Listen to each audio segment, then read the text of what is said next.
On day 1, I spawned into the Stony Peaks as an awesome elemental spider! 10 hearts. That isn't too bad. Still, I could probably afford to be a lot stronger. I started to crawl around on my 8 elemental legs. It was in the middle of the night, with the moon shining up above. I couldn't help but feel like something spooky was about to happen. And then, in the cold of the moonlight, a huge, scary werewolf jumped out. Ooh, hello there, little one. You look lost. Come with me. I can help you find your way. My, Mr. Werewolf, what big teeth you have.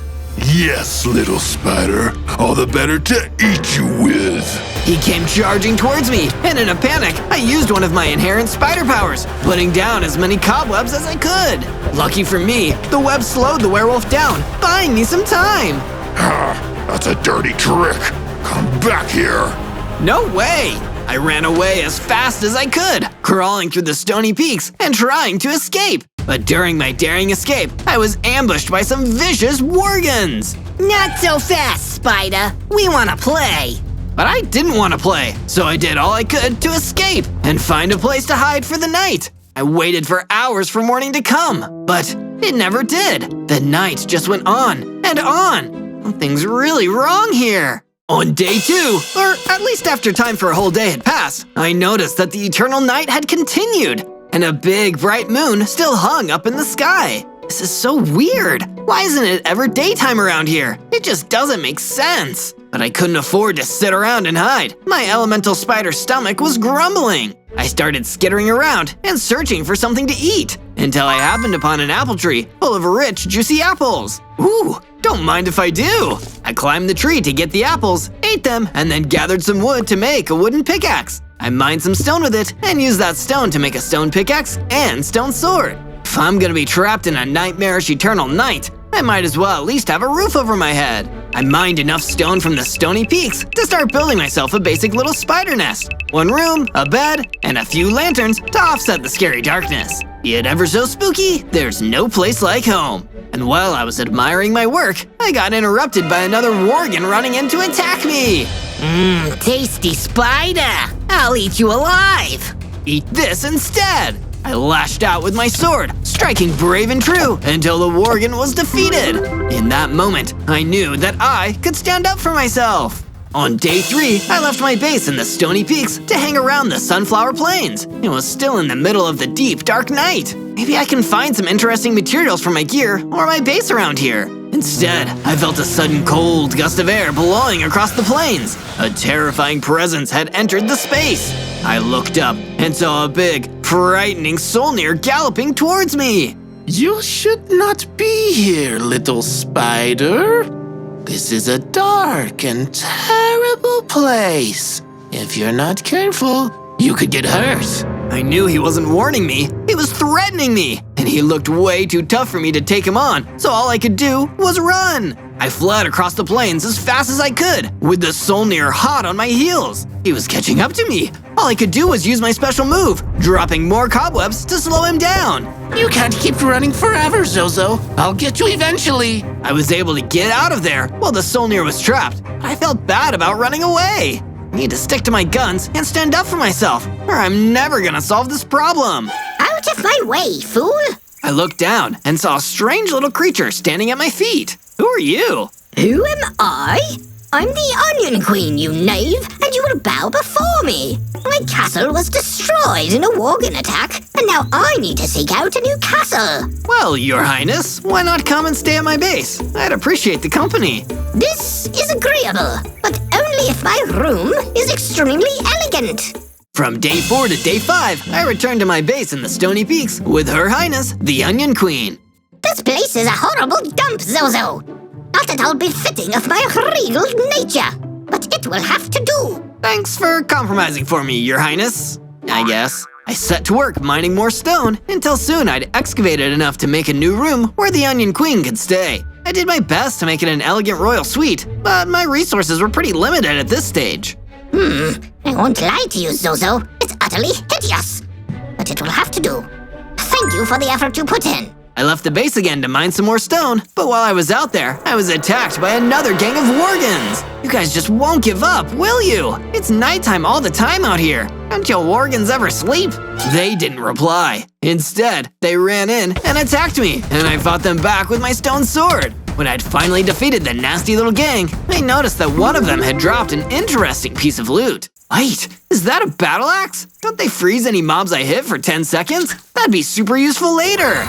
From day 6 to day 8, I was back in the Stony Peaks looking for a decent mining cavern where I could upgrade all my weapons and tools. Some iron would change everything, but it's so hard to hunt some down when it's so dark all the time. Can't find your iron, eh? How about I help you out with an iron fist? I turned with terror and saw the giant werewolf standing right in front of me. He somehow looked even bigger and scarier now. You nasty little trickster. I bet you thought you were real smart using that trick with the spider webs. But with these new weapons, I won't even need to run to get you. That's when I noticed that the werewolf was carrying a stack of javelins. If he was good with them, I was in real trouble. Let's just talk, wolf to spider. I want some answers, werewolf. Can't you tell me why it's so dark all the time? Did you do this? I don't owe you any answers. All I owe you is a javelin to the face. Get running, Spider-Man. I started running away as the werewolf chased, throwing his javelins at me as I tried to flee. I managed to dodge most of them, but when one of them hit me, I lost most of my hearts. Oh no, oh no, no, no, no, no, no! I knew if I took another javelin, I'd be doomed. I needed to make a plan, quickly. Wait, I've got it! I used my cobweb power again, building a wall of them. It wouldn't keep him back for long, but it might at least block some of his javelins. I've never been happier to be a web slinger. With the little time that bought me, I'd managed to escape the wrath of the werewolf yet again. From day 9 to day 10, I was resting in my base, still recovering from that stressful attack by the werewolf. Boy, when the sun doesn't come out, it feels like there's no motivation to get up and get going. But I didn't just get to laze around all day. Instead, the Onion Queen suddenly burst into my room. Zozo, get up this instant! Your queen demands it! You're never going to get anything done if you can't even get out of bed! Sorry, your majesty. I didn't mean to upset you. I've taken the liberty of improving your base to make it live up to my own royal standards. Go check outside. I've begun work on constructing a great statue to inspire you into action for my honor. I went outside and saw that the Onion Queen had been true to her word. She'd started building an amazing statue for me, but I couldn't tell what it was just yet. What about you? What do you guys think? Do you know what the Onion Queen's statue is gonna be? Let me know down in the comments. The Onion Queen wasn't done. She'd also made several other base upgrades. A training room where I could work hard and get stronger, and even a furnace to smelt metal ores and diamonds with a storage room where we could keep all of our supplies. You've outdone yourself with all this, your majesty. What can I say? I've always had a knack for architecture. It runs in the royal bloodline. From day 11 to day 12, I was laying in bed in a state of uneasy sleep. The fact that night and day were no longer different made it really difficult to decide when I should go to bed. While I was sleeping, I dreamed of daylight on the Stony Peaks. I dreamed of the bright sun up in the air. And strangely, I dreamed of a lone villager walking through the peaks. The villager wasn't strong, and nobody took him seriously. What most people didn't know was that he had a powerful secret. Every full moon, he'd turn into a powerful werewolf. A werewolf that everyone fears and respects. But the problem was that the villager could only access this power under the full moon. He wanted to be a werewolf all the time, so he sought out an ancient and powerful spellbook. With the spellbook, he ushered in an eternal night and an eternal full moon. That way, he could always be the werewolf and always be the most powerful person out there. I woke up in a cold, elemental spider sweat. I knew everything now, and I knew that if I wanted the sun to rise again, I needed to defeat the werewolf once and for all. From day 13 to day 15, now knowing what I needed to do, I realized that I needed to get stronger if I wanted to defeat the werewolf and return sunlight to the overworld. If I'm going to be strong, I need to not be afraid. I need to take on even the most challenging enemies. That's why I returned to the Sunflower Plains that the sun hadn't touched in a long time to take on the Solnir. So, you return to me, little spider. Are you ready to leave this cold, dark world? No, Solnir, I'm just getting started. Come at me. And he did. The Solnir galloped in, but he didn't know that I had my battle axe ready. With one strike, he was frozen in place, and I pulled out my stone sword to finish him off. With the Solnir destroyed, I had enough XP to level up and get stronger. I had 30 hearts, and my first elemental power, Ice Blast! This is awesome! This new power will catch that evil werewolf by surprise! From day 16 to day 19, with my new power and confidence, I knew that I needed to get myself some new equipment too. After all that searching around the stony peaks, I finally found a mining cavern that looked like it might have a rich vein of iron inside. Time to get mining! I descended into the mining cavern until I found the iron I was looking for. After hacking through the blocks with my stone pickaxe, I collected up the iron ore and started to leave. But on the way out, I was cornered by a big, scary hellhound. Nice doggy. Lucky for me, I had my new power. I blasted the hellhound with my ice blast, freezing it in place. I didn't want to hurt him, so I just snuck out as quickly as I could while he was still frozen. Not long after, I made it back to my base, where I used the furnace that the Onion Queen built me to smelt the iron into ingots, and made myself some new tools, an iron pickaxe and an iron sword. Nothing's gonna stop me now!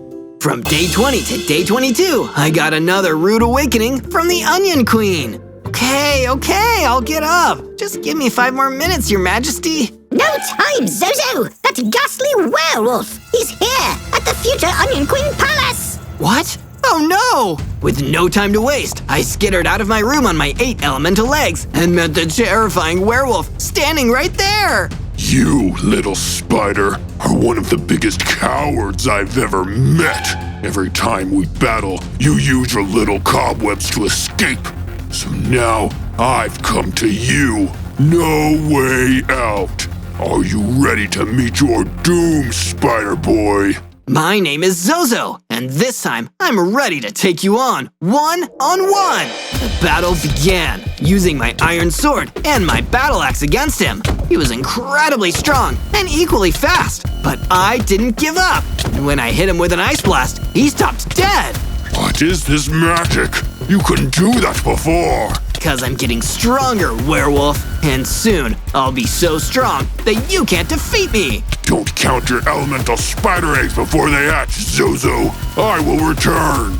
With that, the werewolf ran off into the eternal night. And for the first time, I truly believed that I could defeat him once and for all. From day 23 to day 26, I was, once again, woken up after my intense battle by the Onion Queen. How many times, Zozo? Sorry. Fighting the werewolf was tiring work. Well, you won't last very long as my royal protectorate if you get hit by one of his javelins, will you? Here, while you were sleeping, I made these. The Onion Queen handed me a pair of Outback leggings. These should make you more agile and allow you to dodge out of the path of oncoming projectiles. Plus, you need a uniform if you're going to represent my royal name out there. Huh, these are a pretty good fit. Not sure they're my color, though. You'd better wear them, Zozo. As royalty, I have demanded it, and that means what I say is now law. Any more laws you want to decree, Your Highness? Yes, actually. I hereby declare that everyone should search ZOZO to find more videos to watch. I had no idea what any of that meant, but it sounded important, so I'd do it if I were you. From day 27 to day 31, the Onion Queen seemed pretty agitated about something, and not wanting to get on her bad side, I figured I should ask her. Everything going okay, Your Highness? No, not at all. Everything is positively horrid. Positively? Isn't that good? No! Just look at my statue! I took a look, and the Onion Queen had really been making a lot of progress with building her new monument. It looks okay to me. Of course you'd think that. To the untrained eye, maybe. But there's no white concrete. How can I possibly have a statue celebrating my regality without any white concrete? Okay. Well, what if I go and find some white concrete that you can use to add to the statue? Well, it's about time you made yourself useful.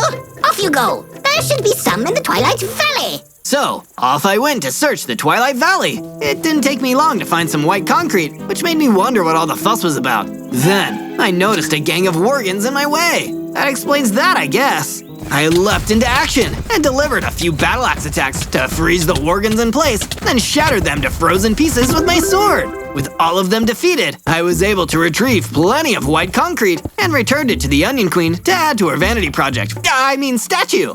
This will do for now, but you'd better head back to the Twilight Valley to get more. Your queen demands it.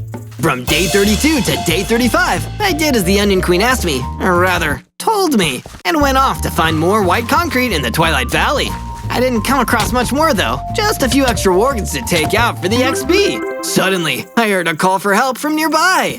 Excuse me, I could use some help here if it's no trouble, that is. Sure thing, at least you're polite about it. I'm Zozo, what do you need? Oh, thank you. Well, I'm Little Kato, and well, my friend hasn't come back for a while. I'm worried he might have been kidnapped. That's awful. Don't worry, Kato, I'll do my best to track him down. You just point me towards where you last saw him. From day 36 to day 39, I followed Little Kato's directions until I came across a mini base hidden in the Twilight Valley. I made my way through the main entrance without any problems. Sure enough, there was Kato's friend, being held inside a cage, although I hadn't expected him to be a tomato. Excuse me, are you Kato's friend? Oh my, thank heavens! Did she send you? She did, although she didn't mention you were… Oh, I know. Imagine putting someone in a cage, it's barbaric. I'm Roland the Rogue Tomato. I'd ask your name, but we'll have to dispense with the pleasantries until you've got me out of here. Quickly, before he gets back. He's been threatening to chop me up and put me in a salad. It's ghastly. Sure, I'll get on it. Who captured you anyway? That'd be me. What do you think you're doing with my lunch? I turned around to find myself face to face with a terrifying Reaver. He seemed pretty mad to find me trying to rescue Roland, so I acted fast. I used my webs to create a defensive barrier around the Rogue Tomato's cage, then got ready to fend off the deadly Reaver. From day 40 to day 43, I battled with the Reaver. It was way bigger than me and a tough opponent, but I had to do my best to save Roland and reunite him with Kato. The Reaver was vicious, but also found it hard to move inside the cramped space of the mini base, so I used that to my advantage. I webbed him to the spot, then, as he was struggling to free himself, I used a well-timed ice blast to freeze him solid. With him trapped, I went in for the killing blow with my sword and defeated the Reaver! Yeah, I did it! What a show! Good hustle there, mystery rescuer. Now, if you're not too tired, mind getting back to freeing me from this cage? Okay, here you go. And just like that, Roland the Rogue Tomato was saved. Since it was still a dark and endless night outside, I figured the right thing to do was guide him back to where Kato was, just in case any other nasty mobs decided they fancied a tomato for a snack. Thank you, Zozo. I dread to think what would have happened if you didn't come along. No problem. You know, I take back what I said before. You guys are actually quite the pair of friends. Here, Kato, why don't we give this charming elemental spider the rest of our white concrete? It's the least we can do to say thank you. From day 44 to day 49, I left Little Kato and Roland the Rogue Tomato to go off together and headed back from the Twilight Valley to my base back in the Stony Peaks. It had been a hard few days, at least it felt that way. Thanks to no daytime or nighttime, it was hard to tell exactly how long it had been. Although, it seemed to be long enough for the Onion Queen to have more complaints. There you are! You've been off gallivanting for ages! You really expect me to finish the work on this statue by myself?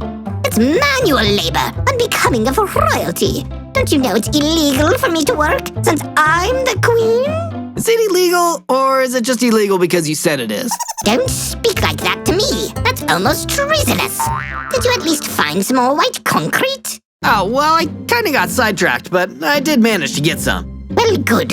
Here, you can use that and the rest of mine to carry on working on the statue. I'm going to go lie down. Remember to make it look stoic, but also down to earth, like me.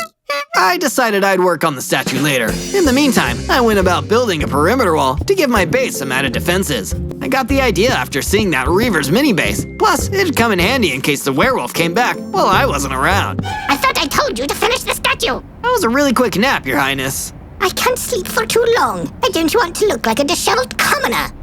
Anyway, while you've been so preoccupied with less important things, I took it upon myself to work more on my resplendent statue. Well, that's really something. I just hope no mobs spot it from a distance and decide to come pay us a visit. Well, that's for you to handle. I'm queen. I shouldn't have to fight. From day 50 to day 53, I was recuperating at my base when suddenly a javelin came flying towards me. Thanks to my Outback leggings, I was able to hop right out of the way without injury as it hurtled past and missed me. It was the werewolf who had thrown it. He had come back to the base, this time with an army of his vile worgans. Did you think I was done with you? Oh no, now here comes the wolf to flush the spider out. Worgans, attack! The worgans charged at the base, clambering their way over the perimeter wall. I launched a few ice blasts from inside, trying to freeze them as they got closer. The werewolf stormed the base and kidnapped the Onion Queen. I was still fighting off the worgans inside the base when the werewolf escaped with the Onion Queen. The one upside was I was fighting his minions off a lot easier now and cut through enough of them to level up. I now had a whopping 50 hearts. And even better, watching the worgans invade my base had helped teach me a new elemental spider ability. Now I could climb walls. From day 54 to day 57, I decided to work on repairing the base and fixing some of the damage left behind by those pesky worgans. Even I had to admit, the place felt too quiet without the Onion Queen. Sure, she was pretty bossy, but I suppose she couldn't help it. She was used to having servants and people to do whatever she wanted all the time. I knew that werewolf wouldn't harm her until he got me, so I still had time to mount a rescue. With the repairs all done, I decided to head back to the Twilight Valley and reach out to my other friends. Little Kato was happy to see me. Oh, I'm real sorry about what happened at your base, Zozo. Thanks, Kato. I don't suppose you saw what direction the werewolf took the Onion Queen in? I would have gone back to the Zelkova Forest. That's where the werewolf's lair is. But you really don't look like you're ready to take on that nasty wolf just yet. What do you think I should do next then? Maybe go and make yourself some new equipment first. I mean, only if you want to. I know there's a cave near here with lots of shiny stones in it. Maybe start there. Shiny stones? You mean diamonds? Now that sounds like a good idea. Thanks, Kato. From day 58 to day 62, I took little Kato's advice and headed off to mine for some diamonds. My trusty iron sword and pickaxe had served me well up until now. But if I was going to stand a chance at defeating the werewolf and restoring daylight and save the Onion Queen on top of that, then I'd need some much stronger gear. Venturing deeper into the mining cavern, I quickly spotted the glint of some shiny diamonds and wasted no time prying them out of the cave stone walls. Just as I gathered up my newfound diamonds, it seemed that something was stirring underground. A dangerous high reaver appeared, and I climbed up a nearby wall just in time to dodge his attack. I leapt down from my vantage point and gave my old iron sword one last use to take down the High Reaver. Once that was done, I used my newly mined diamonds to make myself some shiny new gear. I had enough to forge a diamond sword and a matching pickaxe to make fighting and gathering resources much easier. I was a step closer to restoring daylight in the overworld. From day 63 to day 66, I made my way back to my base. Even though I had come a long way, I was still feeling uncertain. I knew that if what Kato had said was true, then I was still underprepared to face the werewolf again. In the endless nighttime he had created, he would be far more powerful, and it seemed no amount of new diamond weapons could change that. But as I returned home, I was greeted by the sight of the Onion Queen statue. It stood, unfinished, and part of me thought it would be right to finish it. But I changed my mind. No, she should be here to see it completed. Although she bossed me around, we were still friends, and I had to get her back. After all, I was meant to be her protector, right? So I readied myself for the next part of my quest, to find the werewolf's den, defeat him, save the Onion Queen, and finally bring an end to the night. And if you want to help me get there, then why don't you subscribe by clicking the button below? And make sure to leave a like on the video and comment to show your support. From day 67 to day 70, I headed towards the creepy Zelkova Forest. If Kato was right, this was where I'd find the werewolf's hideout. My plan was to do what I had done when I went to rescue Roland, find some way to get inside and find where my friend the Onion Queen was being held. Then, if I could manage it, I would break her out and get her back to safety and worry about settling the score with the werewolf later. As I approached the fortress, a pretty nasty welcome party was patrolling the area nearby. Worgans! I blasted 3 with an ice blast, holding them in place, while my new diamond sword took down the others in one hit each. Then, before the frozen Worgans had a chance to defrost, I slashed the blade their way and shattered them. I figured out quickly that there must have been so many of them here guarding a way into the werewolf's den. And sure enough, after I looked around, I found a button that opened up the entrance into a tunnel. This was my way in. From day 71 to day 74, I traveled through the long, dark hallway into the fortress. In fact, since there was torches on the wall, the dark down here wasn't so bad. It was actually easier to see my way around than outside in the endless night. I made my way into the werewolf's base and began searching around. I managed to stay hidden in the werewolf's den, mainly by climbing up the walls and avoiding the eyeline of the worgens that were patrolling the fortress's corridors. However, in the first room I searched, I stumbled across a Solnir. How did you get in, intruder? I came in through dirt tunnel. Just for that joke, I'm trampling you myself instead of bringing you to the werewolf.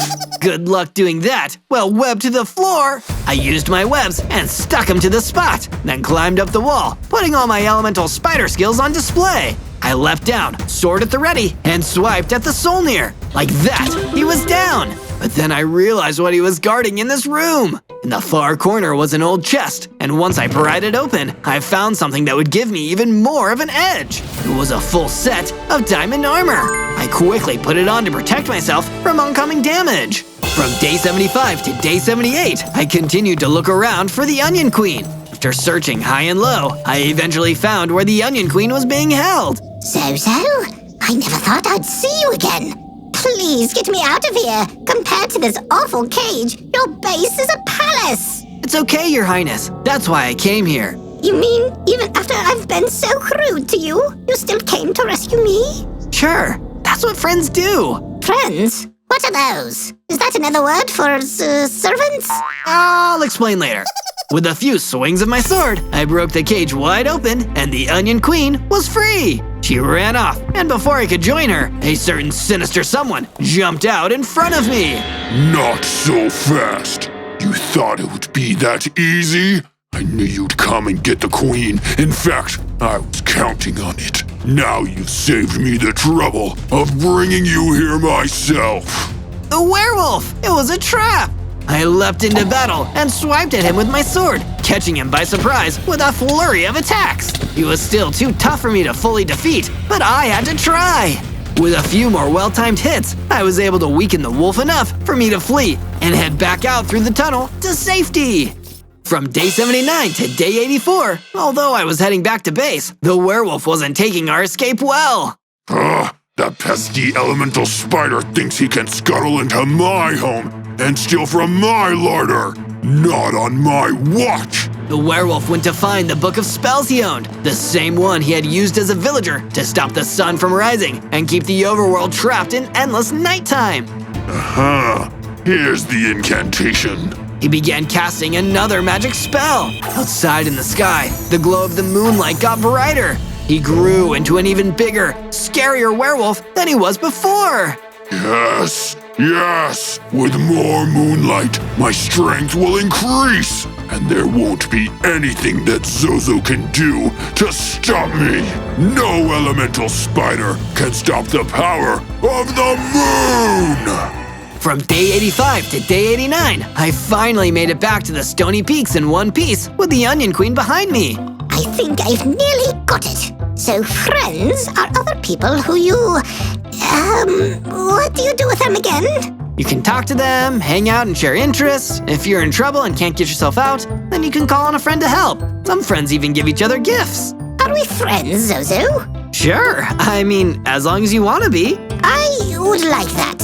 Here, have this. I was taught this spell when I took the throne, but I have no way to harness it. I'm not attuned with the elements, but you're an elemental spider.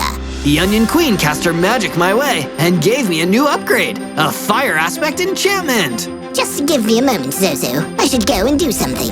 After a little while, I figured out that the Onion Queen had wanted to finish her statue, and pretty soon she told me it was finished. But what I hadn't been expecting was for her to make it into a giant spiderweb.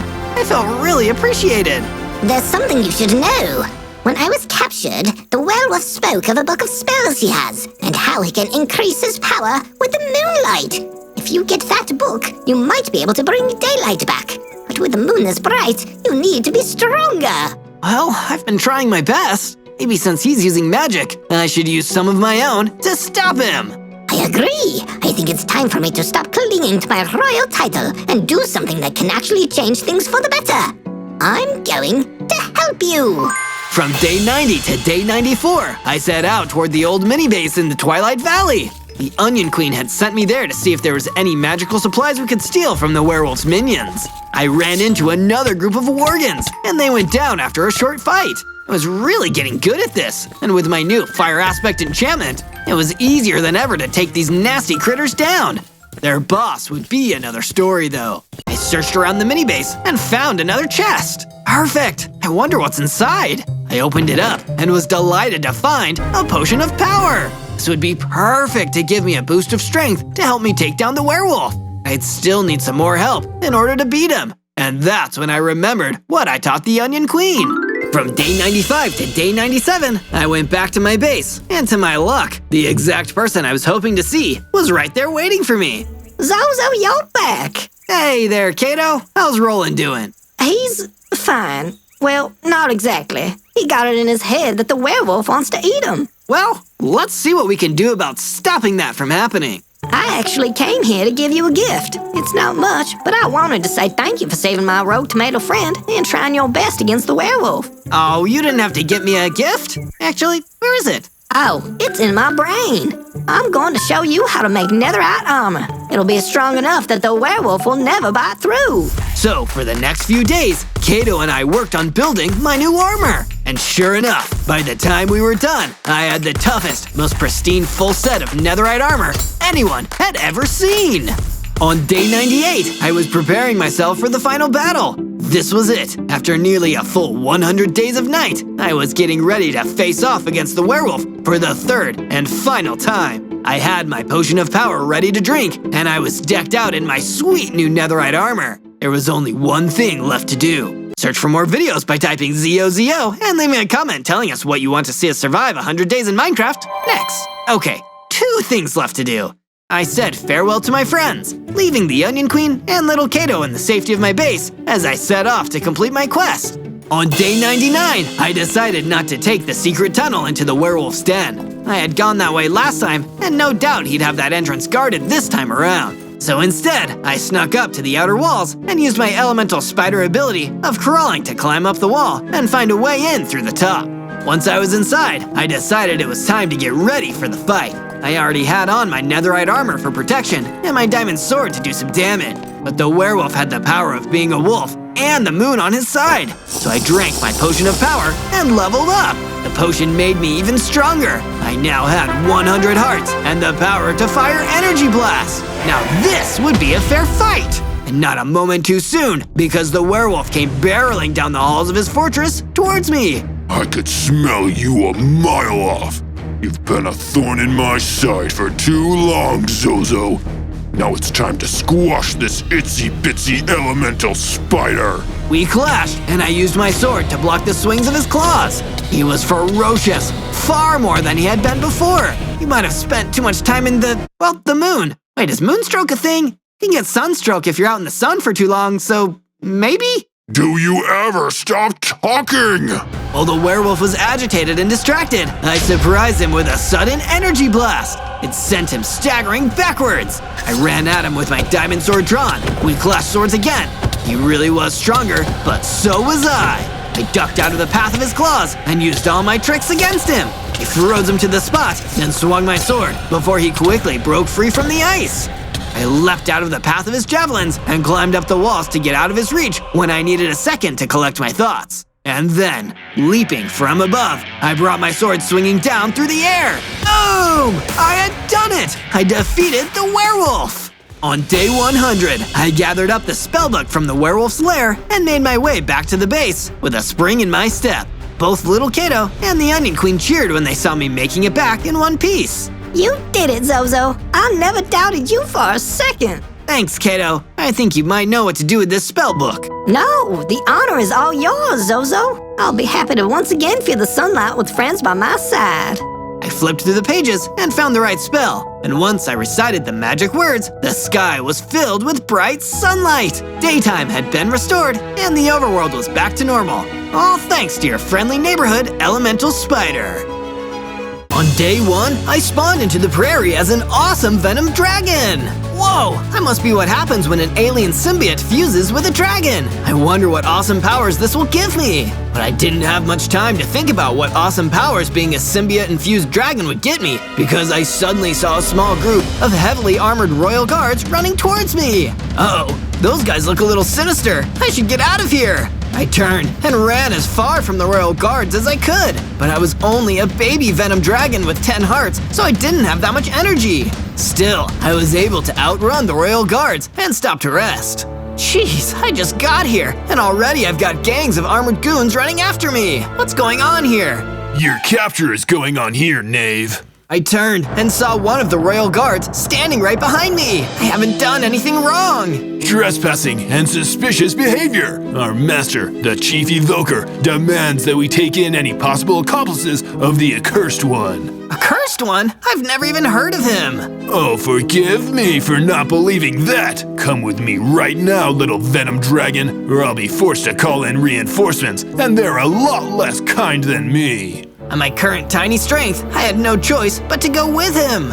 On day 2, the royal guard who'd captured me took me back to a base somewhere in the prairie. There was a small structure that seemed like a headquarters and a large walled courtyard protected by a secured door. What is this place? Is this where that Chief Evoker guy lives? The Chief Evoker is in a different biome, trying to build alliances with other factions so we can ally against the Accursed One. We will keep you in our storage center until he returns. I promise, I've never heard of the Accursed One. Can't you just take my word for it? The Chief Evoker has a good sense for the content of people's souls. When he returns, he will judge your worthiness. He didn't tell me anything after that. He just locked me inside the courtyard where I was trapped with a fungus thrower. Hey, bub. Name's Bogey. What are you in for? I'm Zozo, and honestly, I'm not even really sure why I'm here. I guess because I thought I had something to do with this guy they call the Accursed One. How about you?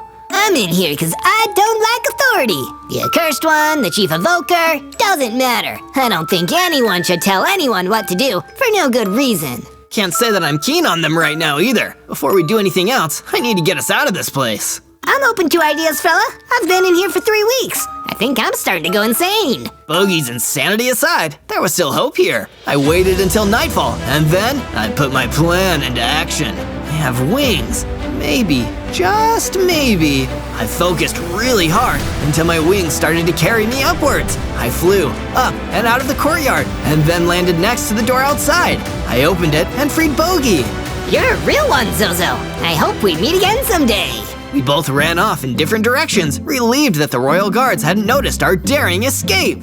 On day 3, I took flight and sailed through the sky above the prairie. Everything below me looked so tiny. It was breathtaking. I felt like I could do it forever. But I couldn't, as I suddenly realized that my hunger bar was looking uncomfortably low. I needed to get back on the ground and quickly get some food. I landed and started searching for fruit or some animals. That's when I happened upon an apple tree and gathered apples. I tasted them and they poisoned me. I guess a dragon only eats meat. Apples, me no likey. I decided to stay on the ground and rest my wings for a bit when I heard huge thundering footsteps somewhere in the distance. It was way too loud to be one of the royal guards from earlier. Who could that be? I should check it out. I quickly ran over until I saw a massive figure strolling across the prairie. A giant, tough, redstone golem.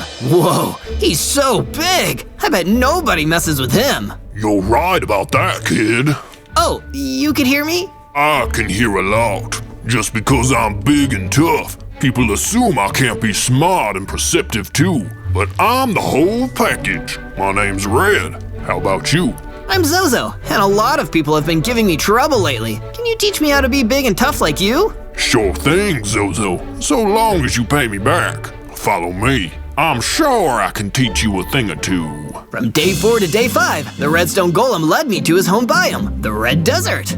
Fun fact, it's named after me, Red. I'm just that cool, you know? Whoa, you're awesome, Red! I'm so happy you're my friend. He led me back to his base and gave me a stone sword and a stone pickaxe. Take these and go make your own place. Red's a lone wolf. Well, a lone golem. You get the idea. First step of learning to stand up for yourself is learning to fend for yourself. Make yourself a base, and then we'll talk about making you big and tough, like me. Sure thing, Red. I took the stone sword and stone pickaxe and flew across the Red Desert, where I started gathering materials to build myself a cool base of my own. It was quite a sight to look at. A beautiful clock tower home I made. It felt good to have something I could call my own. I'm the Venom Dragon, and with help from Red, I'm gonna become the coolest creature in the overworld. I may have yelled that I was the Venom Dragon a little too loudly though, as a small group of royal guards appeared and came running towards me. Oh no, it's time to fight! I pulled out my stone sword and ran in to battle the royal guards. It wasn't easy, but my pure willpower saw me through. I defeated the royal guard detachment and gained enough XP in the process to level up. I got bigger, stronger, went up to 30 hearts, and gained a new power, Venom Breath. Oh man, Red is gonna think this is so cool. I can't wait to show him. From day 6 to day 8, I continued to test out my powers, blowing flames onto trees and cactuses to test their strength.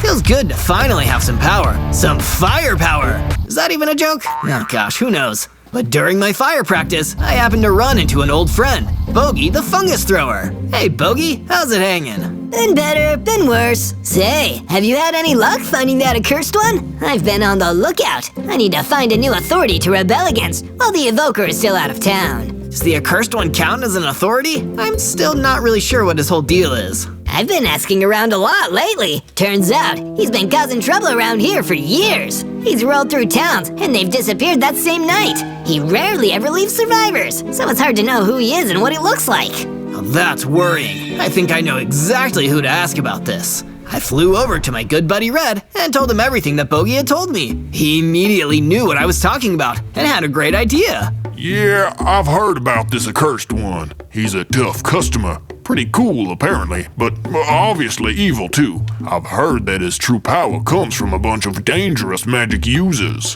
One of them is the Wind Caller. He lives in the Red Oak Forest not far from here. You want my advice? Go take him out. The accursed one won't like that. From day 9 to day 10, I flew straight to the Red Oak Forest, searching for the Wind Caller, the first magic user who helped prop up the power of the Accursed One. If I can defeat him, it'll bring me one step closer to defeating the Accursed One himself. When I spotted the Wind Caller, I immediately flew down towards him and landed a few feet away. He did not seem happy to see me, to say the least. Get away from me, please! I don't want to fight. I don't want any trouble. That excuse won't work on me, Wind Caller. I know the truth about the Accursed One. You're going down! The accursed one? You think you know the truth? You arrogant little dragon! I'll show you how little you really know! He fired an energy blast at me, and the fight was on! The Wind Caller was a formidable opponent because of his magic use, but in the end, I was able to take him down thanks to a combination of Venom Breath and Sword Strikes.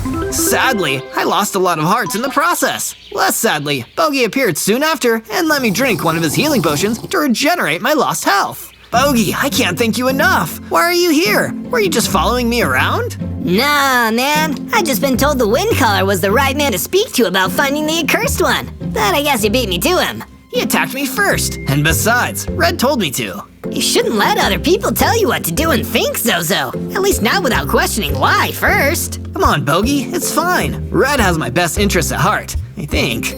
From day 11 to day 12, I returned back to Red at his awesome base to tell him that I'd defeated the Wind Caller in the Red Oak Forest. Good work, Zozo, good work. Bet you're feeling tougher already, right? Just like I told you, if you listen to your boy Red, everything will turn out all right. It just felt a little weird, though. It didn't seem like he wanted to fight. Isn't that a little strange? Especially if he used to work for that Accursed One guy? Don't be a dum-dum, Zozo. He just told you that to try to trick you. You can't trust everything that people say. People lie to get what they want literally all the time. Except me, of course. I'm old school. Fair enough, Red. What do you want me to do next? There are more magic users out there who want to help that big, probably handsome Accursed One jerk. In the end, you can destroy that evoker. But first, you need to go back to the Red Oak Forest and take out the Geomancer. Upgrade your gear first, though. He's a tricky customer. On Red's advice, I explored until I found a deep, dark cave, and followed it until I discovered a rich vein of iron ore. This is exactly what I needed. I mined enough iron ore to make the equipment I needed, then created an underground furnace to smelt it all. Soon enough, I had an iron pickaxe, iron sword, and iron helmet. Just in case of a flying accident, my head is protected. Remember to always wear a helmet when riding. But on the way out of the cave, I found another royal guard blocking my path. I found you! The evoker has returned to the base, and he requests an audience with you. Oh, I'll see the evoker soon enough, but I won't be going with you. With a powerful burst of venom breath, the royal guard was gone. From day 13 to day 15, I returned to the Red Oak Forest, flying through the trees and keeping my eyes peeled for the Geomancer that Red wanted me to find. It took until nightfall to find him, where I discovered him by the light of his campfire. He was just standing next to it, trying to stay warm. Rather than attacking him straight away, I hesitated, remembering that the wind caller didn't want to fight me, or at least said that he didn't. Maybe I should at least try to talk to him first. That's the least I could do. So I descended onto the ground and approached the geomancer. When he saw me, he didn't seem to be bothered. Hello, stranger. It's getting cold. Why don't you come over and warm yourself? I approached the fire and felt its warmth. The geomancer didn't seem aggressive at all. I had no idea why Red wanted me to destroy him. Mind if I ask you a personal question? I don't see any harm in it. Do you have anything to do with the thing they called the Accursed One? There was a long pause before the geomancer replied. The Accursed One is one of my greatest mistakes. It was me, the wind caller, and the evoker that created him. He was meant to be a weapon for good, but he developed a mind of his own. We have no control over him anymore. He's the monster we created. Something about this whole conversation unsettled me. I didn't know what to believe anymore. I needed to talk to Red as soon as possible. I left the geomancer to his own devices and flew away. From day 16 to day 19, I flew back to the Red Desert and returned to Red's base. But to my surprise, he wasn't there. Instead, I found a note left by Red, simply reading, "I'm going to do what you should have done. Don't contact me again. We're done, Zozo." It was a devastating note to see. But before I could even properly process this, a familiar person came walking up behind me. It was Bogey. Bogey, what are you doing here? I was about to ask you the same thing. I'd come here to pick a fight with that Accursed One guy. Wait, what? Yeah, I asked around. Some big stone guy around here is that Accursed One you told me about. I figured I'd come down here and beat him up. Big stone guy? That sounds like... Oh no, I need to get back to the Red Oak Forest. I took flight again and flew back to the camp at the Red Oak Forest as quickly as I could. But when I reached the camp, the fire was out, the geomancer was gone, and only Red remained. Red, are you? The Accursed One? Duh! I'm amazed it took you this long to figure it out. I wasn't even that subtle about it. The geomancer told me the truth. Yeah. That's why I needed to destroy him and the wind caller. And after this, I'm gonna destroy the evoker too. They made me, and once they're gone, no one will be able to unmake me. That's where you're wrong. I'm going to unmake you right now. I ran in, ready to strike Red with all my might for the terrible things he'd done. And he punched me so hard, I was immediately knocked unconscious. From day 20 to day 22, I woke up, my head still aching from that powerful strike that Red gave me. Ugh, even with that helmet, getting punched in the face by a literal stone fist, that's no fun. The dead campfire next to me only reminded me of the geomancer's horrible fate and the part I played in it. I didn't get to wallow in self-pity for long because Bogey the fungus thrower was emerging from the trees. Get up, bub. We don't have any time to waste. What do you mean? Well, we've got to defeat that big rat guy, right? The Accursed One or whatever. You're not just gonna let him walk all over everyone, are you? You still want to help me, even though I used to work with that monster? Let's not focus on the past. We're not going there. Instead, let's go back to your place and work on a plan to take on and destroy that doofus before he can hurt anyone else. You know what? I think you have a point. I went back to my base with Bogey and mined enough wood to build him an entire house for himself. He deserves it with all the help he gave me so far, and this way we can be neighbors and work with each other. I showed Bogey the house, and he loved it. I'm gonna make Red realize he messed with the wrong Venom Dragon! From day 23 to day 26, I returned to the prairie where I spawned in to do some exploring. I heard the telltale sound of a creeper nearby and flew into the air to get a better look at the terrain. From up above, I saw where the creeper was. It was heading for a witch who was completely oblivious to the hostile mob. Witch, watch out! There's a creeper behind you! I flew down and landed in front of the creeper, burning it with my venom breath. To my surprise, it didn't explode and struck back with a close-range attack. I fought ferociously until the creeper was vanquished. You've creeped for the last time. After that, the witch came back and cast a power-up spell on me. Here, Venom Dragon. This should enhance your strength and increase your health. And that it did! I gained 50 hearts and some mighty shooting claw attacks! But I won't use them without just claws. Like just cause? Get it? From day 27 to day 31, I found some sheep in the prairie and decided to pay them a greeting. Hello there, sheep. The sheep's wool looked very overgrown. Perhaps they had been wandering for a while without a trim. I invited them back to my base so that I could help them shed their extra wool. It was the biggest sheep barn I have ever built. Never have the sheep had so much space under the roof. I want to keep their wool nice and dry. When I had placed the last piece of the barn, Bogey the fungus thrower showed up. He had some news of his own about the state of the base. Great work herding those sheep, Zozo. While you were doing that, I built us a storage building. You're welcome. Super! I've always wanted a place to store things. Now all I need is some things to store. Let's gather some resources then. We'll have to be well stocked if we want to take on Red. You got that right, Bogey! Elsewhere in the Red Desert, our nemesis, Red the Accursed One, was gathering resources of his own. Go forth, my Dark Knight Rider. The Evoker must be eliminated, along with that pesky Venom Dragon and anyone else who tries to step on our coolness. You can count on me, Red. I won't rest until all the uncool fools are cut down by my axe. From day 32 to day 35, I made my way back to the headquarters of the Chief Evoker in order to warn him about Red. The guards at the gate were quick to attack me, thinking that I was a potential threat to their boss. I defended myself with some normal attacks, but avoided using my shooting claw attacks so I could hold back and not hurt them too badly. You've gotten stronger, Trespasser, but why are you not fighting us with all you've got? Because you don't want to get hurt, and I don't want to hurt you. I bring news about the Accursed One, and I'm glad I made it here before the Red Golem did. He knows the true identity of the Accursed One. We should let him through to speak with the Chief Evoker. It seemed like my words had gotten through to the royal guards, so I followed them inside when they told me to enter the humble base to a room full of bookshelves. The Chief Evoker was standing right in front of me. He turned around and looked at my Venom dragon form with much curiosity. Your soul is conflicted. It holds the power of both great good and great evil within it. I'm not sure how to judge you just yet. Forget about judging me. The Accursed One is coming to destroy you, so that nobody will know the secret of his creation. I should have known it would come to this. Creating that golem was a mistake that cannot be fixed. The best I can do is hide out here and hope that the Accursed One doesn't find me. You won't be able to hide forever. Not from that monster. He's too powerful. The Accursed One may be strong, but he isn't unbeatable. If we can gather all three of those who made him. We don't have that option anymore. You're the only one left. Well, in that case, I'm going to stay put. You try to figure it out yourself. Bogey was right. Trusting authority doesn't always work out. From day 36 to day 39, I went mining for the materials I would need to complete my iron armor. If the Chief Evoker is gonna hide from Destiny, I will face it with a full suit of armor. I didn't just unearth iron either. Once I found enough of the metal to build my armor pieces, I was able to find diamonds in the ground as well. Oh yeah, diamonds! These will come in handy later.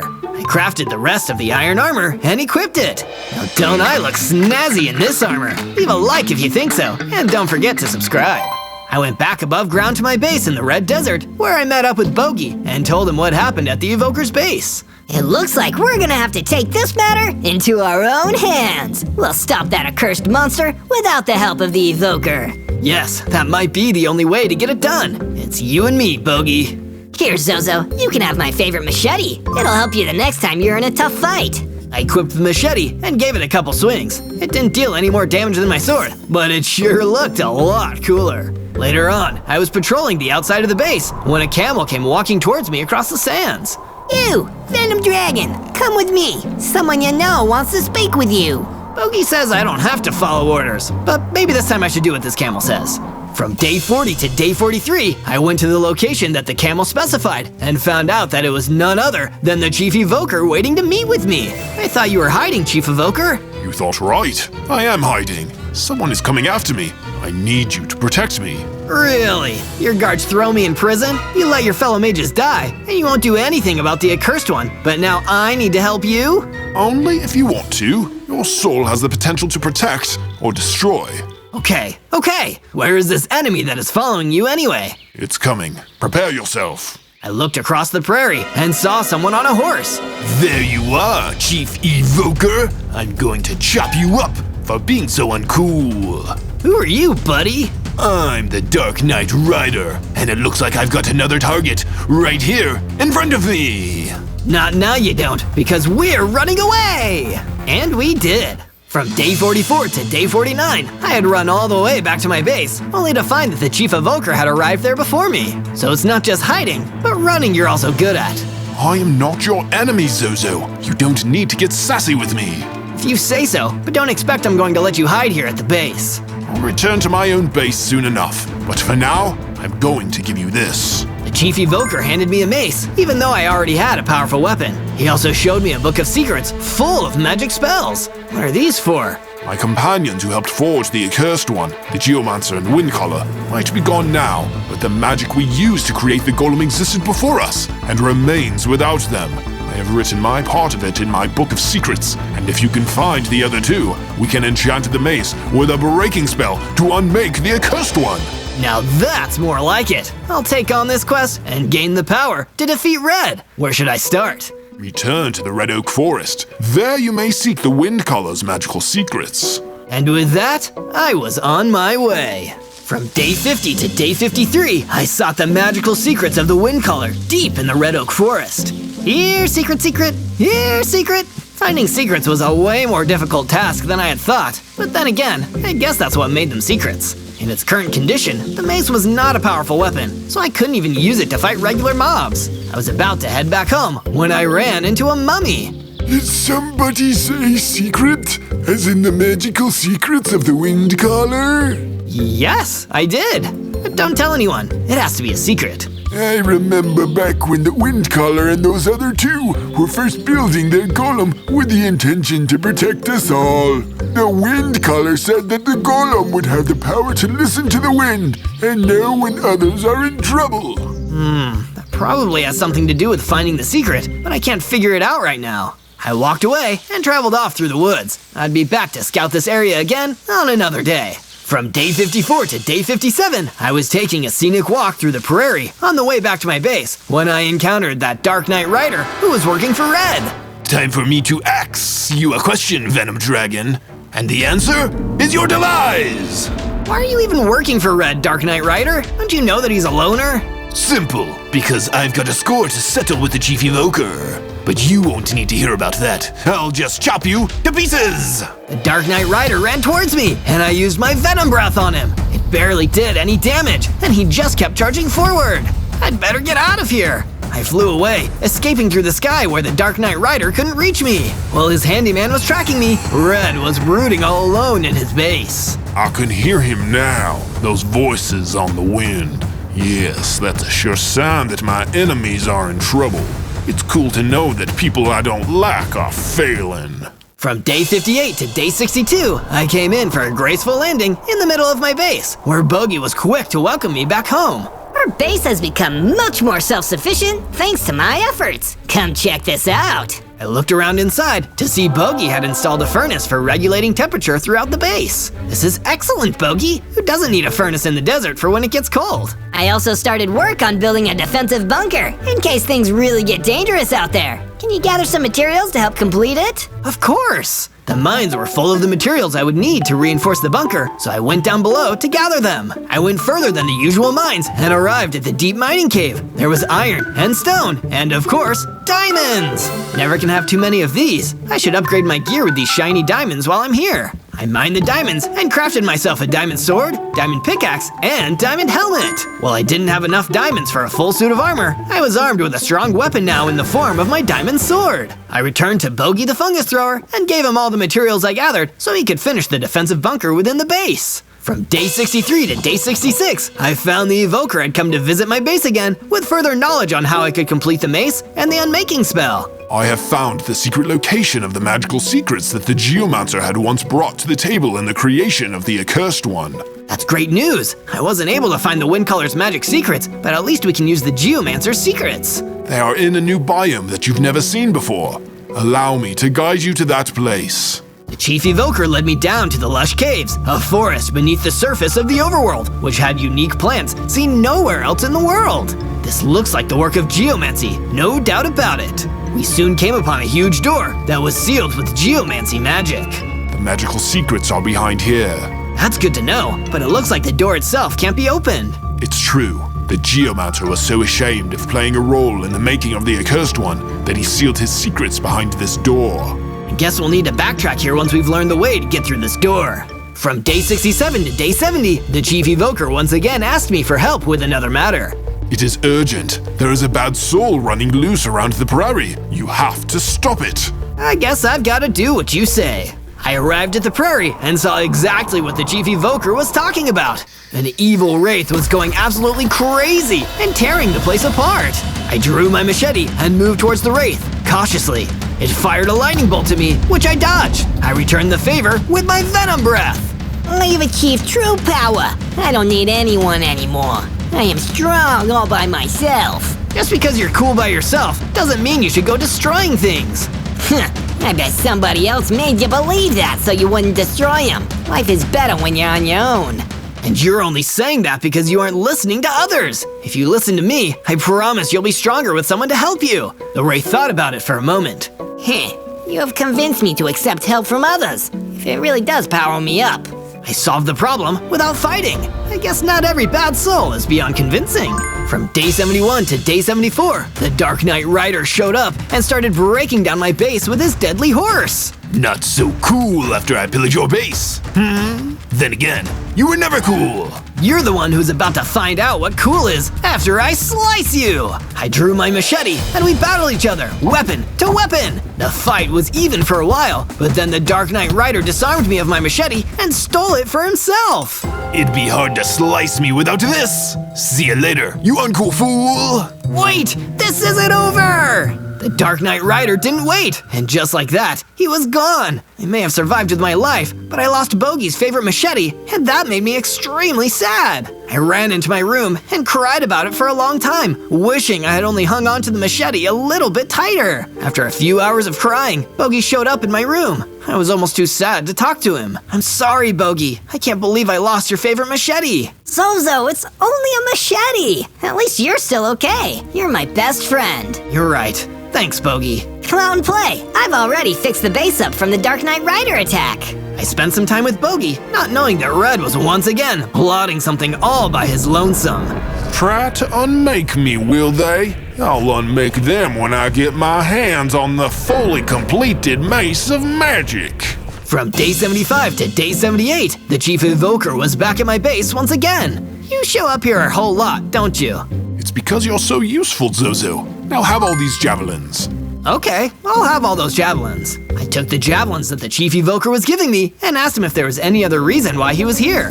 There is. I thought you could help me deal with the Dark Knight Rider that has been plaguing us. That is because he tried my magic secrets, but I said no, and kept him from learning. Why didn't you let him learn your magic? Who knows? But secrets are meaningless unless you keep them. That sounded kinda cool, but not in a nice way. Either way, I took my javelins and went to track down the Dark Knight Rider. From day 79 to day 84, I explored the Red Desert until I found Red's base. There, I saw the Dark Knight Rider, obviously about to report to his boss, the Accursed One. Eat javelins, you thief! I flew around the Dark Knight Rider and hurled the javelins one after another. He was barely damaged at all. The javelins were ineffective, so I switched to my shooting claw attacks. Why would I eat those? Javelins and claws aren't food, but you're going to be minced meat once I'm done with you! The Dark Knight Rider attacked me with his horse, which even with my diamond armor, still did a lot of damage. See? I don't need magic to be a cool guy. All I need is a horse and style, and I can do whatever I want with my life. You need more than that, Dark Knight Rider. Life isn't about doing whatever you want. It's about doing what must be done. That's what real coolness is all about. Inspired by my own words, I embraced the power of coolness and leveled up into a big-sized Supreme Venom Dragon with 100 hearts. How do you like me now? Probably not a lot, because I'm gonna destroy you with my coolness. Oh, no! He's so cool now! I sure am, but enough about me. Here's something that isn't cool, my 1,000,000-degree Dragon Fireball! I used my new special attack to defeat the Dark Knight Rider! The Dragon Fireball scorched him and his horse, leaving behind no trace he was even there, beyond my machete and a special key marked with geomancy magic. I have a feeling I know where this goes. From day 85 to day 89, I saw that Bogey the Fungus Thrower had almost completed the defensive bunker that I had gathered all those materials for. All it needs is a strong door to keep out the authorities. I can handle that. Leave it to me, Bogey. With a few more pieces of iron and glass, I crafted a set of metal warning doors and sealed the chamber by placing down the doors. The defensive bunker was complete. I'll be heading to the lush caves. Stay inside the bunker where it's safe. I brought the special key I got from the Dark Knight Rider to the caves and used the item to unlock the Geomancer's door. Finally, I can enchant the mace with the magic secrets of the Geomancer. On the other side of the door was a giant tarantula that spit poison at me. I struck back with a dragon fireball. The tarantula was too tough to go down in one hit, but the second and third fireballs hit their mark and flame broiled the spidery mob. Now for those delicious secrets. The Geomancer had written the secrets on the wall, and as I read them, the mace became infused with power. Could this be the unmaking spell I need to defeat Red? I certainly hope it is. From day 90 to day 94, I exited the Geomancer's secret cave with the mace in my hand and found that Red was standing there in the lush caves, menacingly. What are you gonna do with that, Zozo? Are you gonna try and unmake me now, punk? Are ya? It seems like the thing I must do, right? Wrong! You could be free and cool like me if you put down the mace and stood by my side. I can still show you how to be awesome. I'm not listening to you. It's unmaking time. I hit him with the mace, but the charged up magic didn't accomplish much of anything. Was the spell still incomplete? He hit me with a big punch that knocked away almost half of my health. That knocked me so hard, I dropped my mace, which he grabbed and hit me again. Before I could do anything back, I was frozen by some magic. Oh no, I can't escape. You actually believed what Chief Evoker said? He doesn't know how to destroy me, and soon nobody will be able to. Goodbye, Zozo. Red left, and I was still frozen by the scared still effect. I have to find a way out of here. From day 95 to day 97, I waited just long enough for the effect to wear down and go away. Now that I was released, I traveled through the lush caves. I knew that I had to talk to the Chief Evoker to find out the real way to unmake Red. When I arrived at the Evoker's base in the prairie, I found that all the royal guards were dead, and the Evoker himself wasn't far from it. Zozo, where were you? The accursed one rampaged through here and took out everyone, including me. I tried my hardest, Evoker, but I was trapped, and Red, the accursed one, was too strong for the unmaking spell. I guess there really is no way to undo a mistake. I was the most uncool fool of all. As he faded away, I was reminded of something I had known for a long time. I'd need to take this matter into my own hands. Red was going down. On day 98, I found my base in the Red Desert had been reduced to ruins. The sheep had all wandered far away. This was probably the work of Red, since I knew his base wasn't far from mine. I guess this desert really does belong to him now. He's made it clear that nobody else is welcome here. Since when do we have to listen to what the accursed one says? It was Bogey the fungus thrower. He had survived the attack by hiding inside the defensive bunker. Bogey, you're alive! I'm more alive than ever. We'll protect the overworld now, just you and me. I've got an idea to deal with Red. Let's hear it. You've always come through for me, just like your favorite machete. If we can take the mace from Red, we might not be able to unmake him, but we can reprogram him to be what he was always meant to be, a protector. I like that plan. On day 99, I went to Red's base and flew in circles, shooting dragon fireballs at it until he came out to face me. After a while, Red finally appeared. Give it a rest. You lost. I'm too cool to care about anybody now. That's what you think. I'm pretty cool too, and I bet you can't beat me without the mace. You mean this mace? I don't need it. He threw the mace onto the ground, and we began to fight each other. I avoided his punches and hit him with my shooting claw attacks, then my machete. Red hit me with a strong attack, and I needed to get some distance on him. I blasted him with dragon fireballs. He ran towards me and tried to punch me again, but I flew into the air to avoid them. The damage from the fight was difficult to withstand, but I bought enough time for Bogey the fungus thrower to sneak up and steal the mace off the ground. Zozo, I got it! Let's get out of here! Great work, Bogey! I shot another dragon fireball at Red to distract him, and then retreated back to the base with Bogey. Once we were there, we used all the magical secrets to change the unmaking spell into a make better spell. You stay here, Bogey. I'm gonna use this spell on Red, the accursed one, and make him Red, the reversed one. Or the nice one. On day 100, I flew back to Red's base and went inside. Red, the accursed one, was there waiting for me, but I was ready to face him. All this time you've had to learn how to be cool, but you really just learned how to keep being a fool. Actually, I've learned the best lesson of all. People who are really cool don't have to say it all the time. And they don't just do whatever they want, they do what they must. No more speeches! I will unmake you like you tried to unmake me! I was wrong, Red. I won't unmake you anymore. I'll make you better. We battled in melee combat for some time. I used the machete to chip away at his defenses until I could use the Make Better spell from the mace. The spell worked its secret magic, and soon Red was starting to seem a whole lot less mean. He grew in size and changed his color to a friendly green, becoming a golem with a kind streak as big as his arm span. Wow, I don't want to be a loner anymore. I want to protect other people. And everything was better!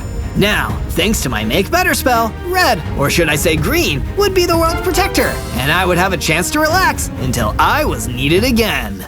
On day 1, I spawned in as an ice spider, an arachnid as cold as the Arctic reaches. All 8 of my legs are here, but why am I so little? I'm only a baby spider! That's when I realized that I was trapped inside of a magic circle. An evil-looking necromancer stood on the outside, casting a terrible spell. A spider of ice, it will suffice. So says me, Necromancer Bryce. Light swirled all around me, and the entire world shook. But when it stopped, I felt like I was able to move. Great! I better get out of here while I can. I tried to scurry away, but Bryce the necromancer blocked my path. Not so fast there, Ice Spider. Your part to play is done, so now I'll destroy you and complete the spell. Hey, I have a name, you know. It's Zozo, and I don't like it when people say they're going to destroy me. Oh, it's nothing personal. That magic spell I just cast is going to destroy the entire world 100 days from now. What? The entire world? You do realize that doesn't make it better, right? But it does make it destroyed. The ritual also says that I should sacrifice the ice spider used in the spell for best results. Well, it's not going to be this ice spider. I'm leaving, and while I'm at it, I'm gonna find a way to counteract your spell. I bolted for it as fast as my 8 legs could carry. Instead of chasing after me, the necromancer Bryce just laughed wickedly to himself. Easier said than done, my arachnid friend. The world's destruction is close at hand.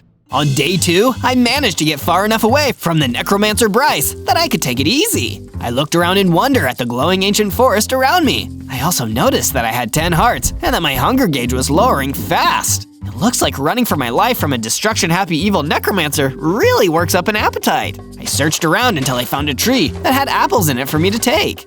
Then I ate the apples until my hunger meter was full again. Surviving all alone in this world as a baby spider isn't so bad. I'm really getting the hang of it. I wasn't alone for long though, as I saw a couple of skeleton vanguards appear out from between the trees. There you are, Ice Spider. We shall get rid of you for our master, the necromancer Bryce. He must really want to sacrifice me if he's sending skeletons to do his bidding. I tried to fend off the skeleton vanguards, but my spider bites didn't have much of an effect on creatures made of bone. Give up, Spider. The world is doomed, and your sacrifice will seal its fate. The mobs kept attacking, bringing me down to my last few hearts. I thought I was doomed. But then, an energy blast distracted the skeleton vanguards and made them run away. Out of nowhere, an illusioner appeared. I realized immediately that they must have been the one who cast the spell. Follow me, little ice spider. I'll take you to my camp. We'll be safer there. You saved my life, so I guess I can trust you. On day 3, the illusioner took me to his campsite and cast a protective illusion barrier around both of us so that the mobs wouldn't find us. You're pretty good at casting spells, illusioner. Please, call me Alan. Illusioner Alan. Okay, Alan, you're pretty good at casting spells. Thank you for saying that, but unfortunately, there are mages far more powerful than me in the world, and some of them are using their gifts for evil. You mean like Necromancer Bryce? Is it true that his spell will end the world?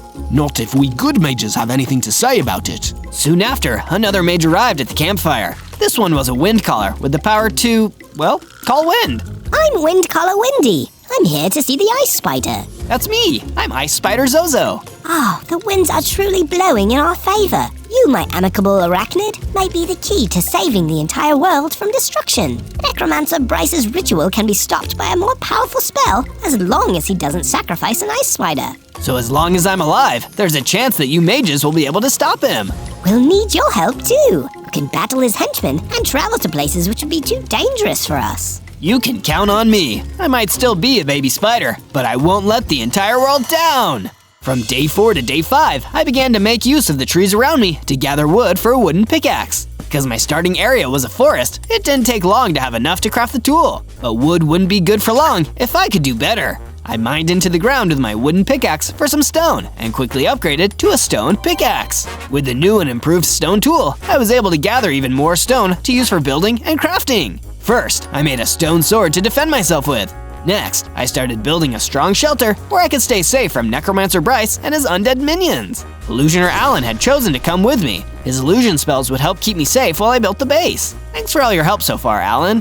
Remember, Zozo, do not rely on magic. It cannot keep every mob away. I soon understood what he meant when a skeleton appeared and interrupted my building. Good thing I crafted that stone sword. I drew my weapon and brought down the skeleton with a cup of wax. My victory against the skeleton made me stronger and more experienced, and because of that, I grew out of my baby mode into a regular-sized ice spider with 30 hearts. I can shoot ice blasts now. That is more like it. From day 6 to day 8, I was out exploring in the nearby gravelly mountains when I saw a friendly gorilla being attacked by a slime ball.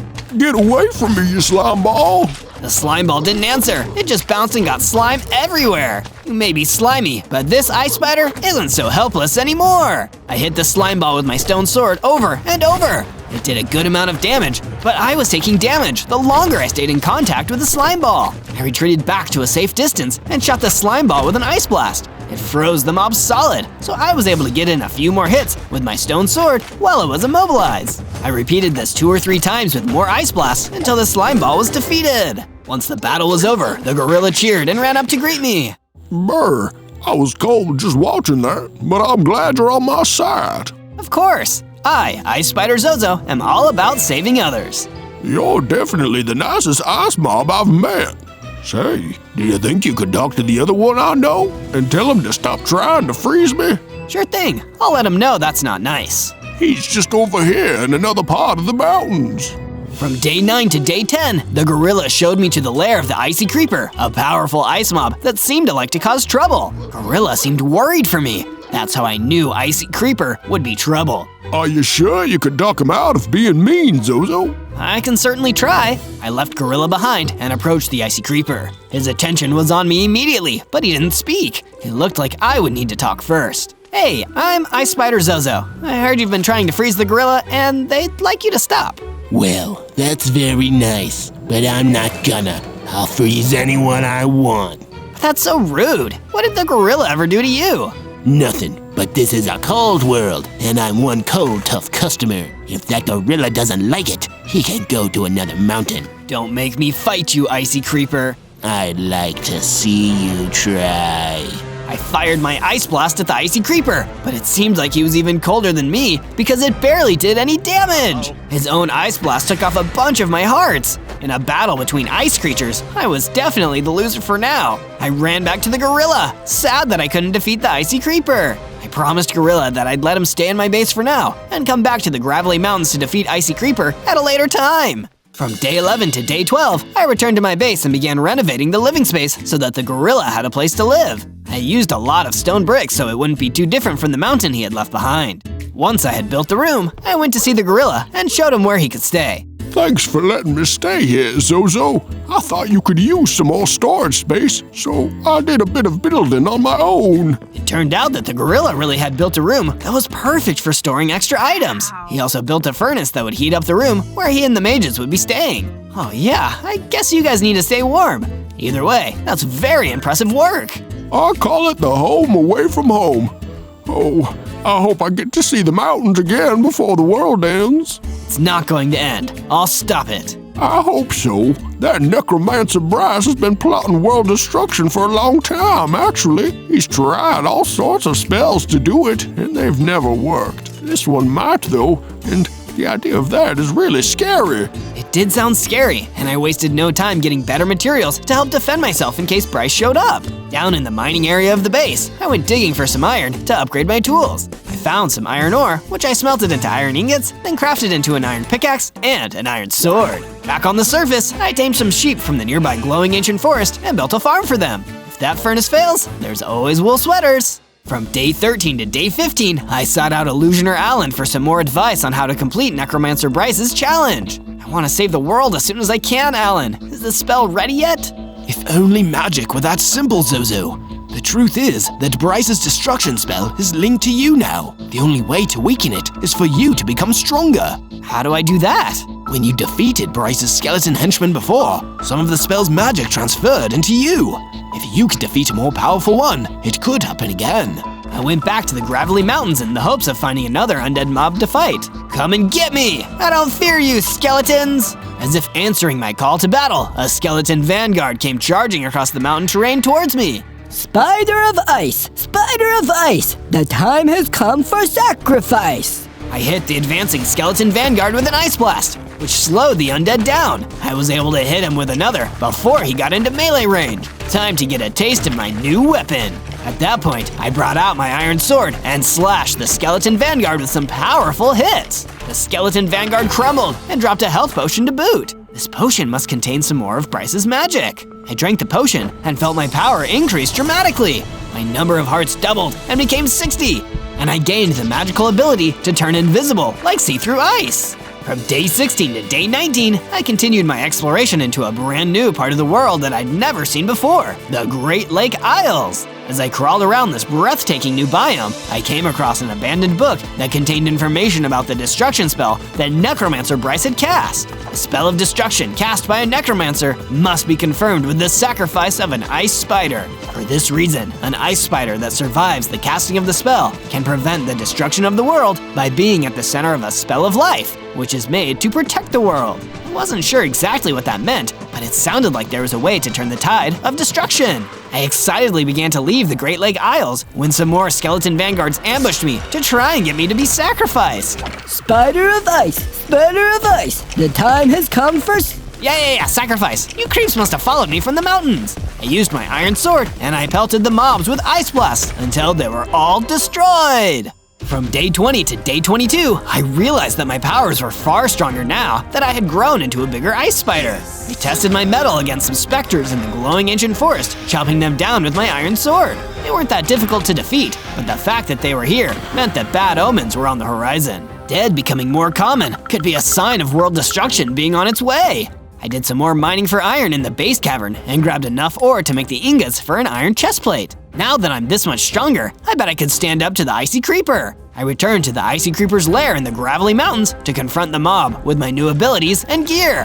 Have you learned how cold the world is yet, Zozo? No, I have learned that the world has good people in it that don't deserve to be frozen or destroyed. I fired my icy blast at the Icy Creeper, and this time, I was the one dealing damage. I had become a colder, more powerful being. Never freeze the gorilla or anyone else ever again. All right, Zozo, I give. I'll be nice. The Icy Creeper ran away, never to be mean again and never to be seen again. Upon driving away from that other ice mob, I saw a flashback to Bryce as a younger necromancer, just learning his first spells.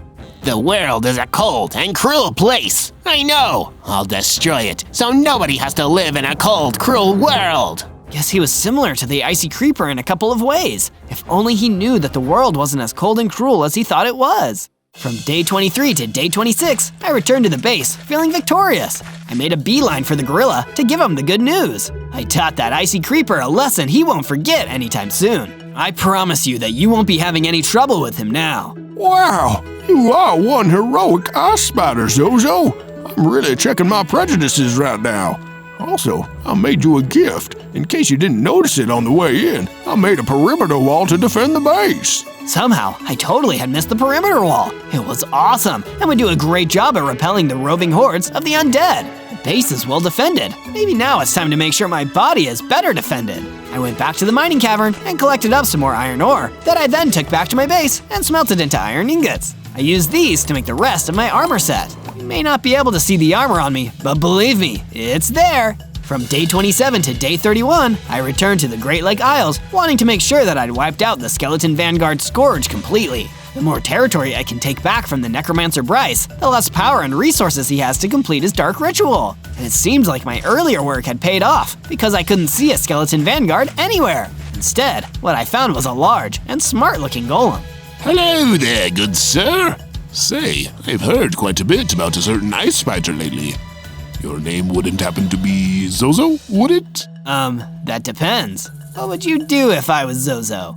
I'd congratulate you. I'm the librarian golem. I travel across the overworld, giving books to those who need them. And the skeleton vanguards working for that blasted necromancer had gotten in the way of my very important mission for far too long.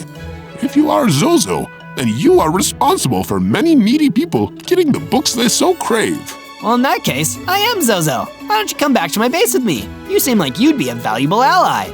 Of course, as long as there's a place where I can read. I returned to my base with the librarian golem and constructed a new room for him to sleep in. After completing it, I realized how dull and drab the base looked. It needed a personal touch. I harvested some wool from my sheep farm and turned them into a bunch of cool banners that I hung up around the different buildings of my base. Looking snazzy! But my joy was short-lived, as Illusioner Alan ran in with frantic news. Zozo, you need to come with me immediately.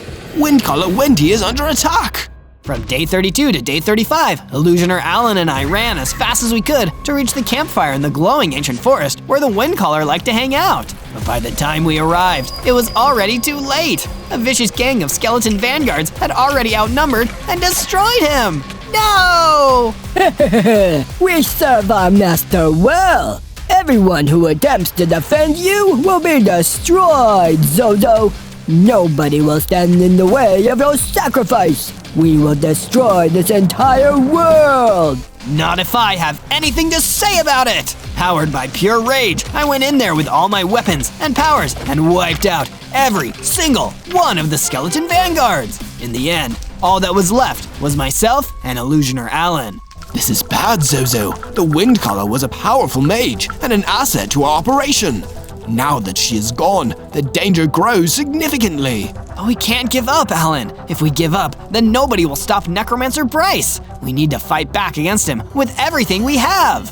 From day 36 to day 39, I went out to the Gravelly Mountains to wander around and collect my thoughts. I was afraid about everything that had happened, but I couldn't show it in front of everyone who was working for me. Necromancer Bryce and his men are way more dangerous than I thought. My thoughts were interrupted when I ran into an incredibly strange creature, a melon golem, which I didn't even know was a thing. What? You never see a melon golem before? You don't like melons or something? No, I love melons. I've just never seen a melon golem before. I'm sorry if I upset you. If you have a favor you need doing, I'd be happy to see to it and give you a hand.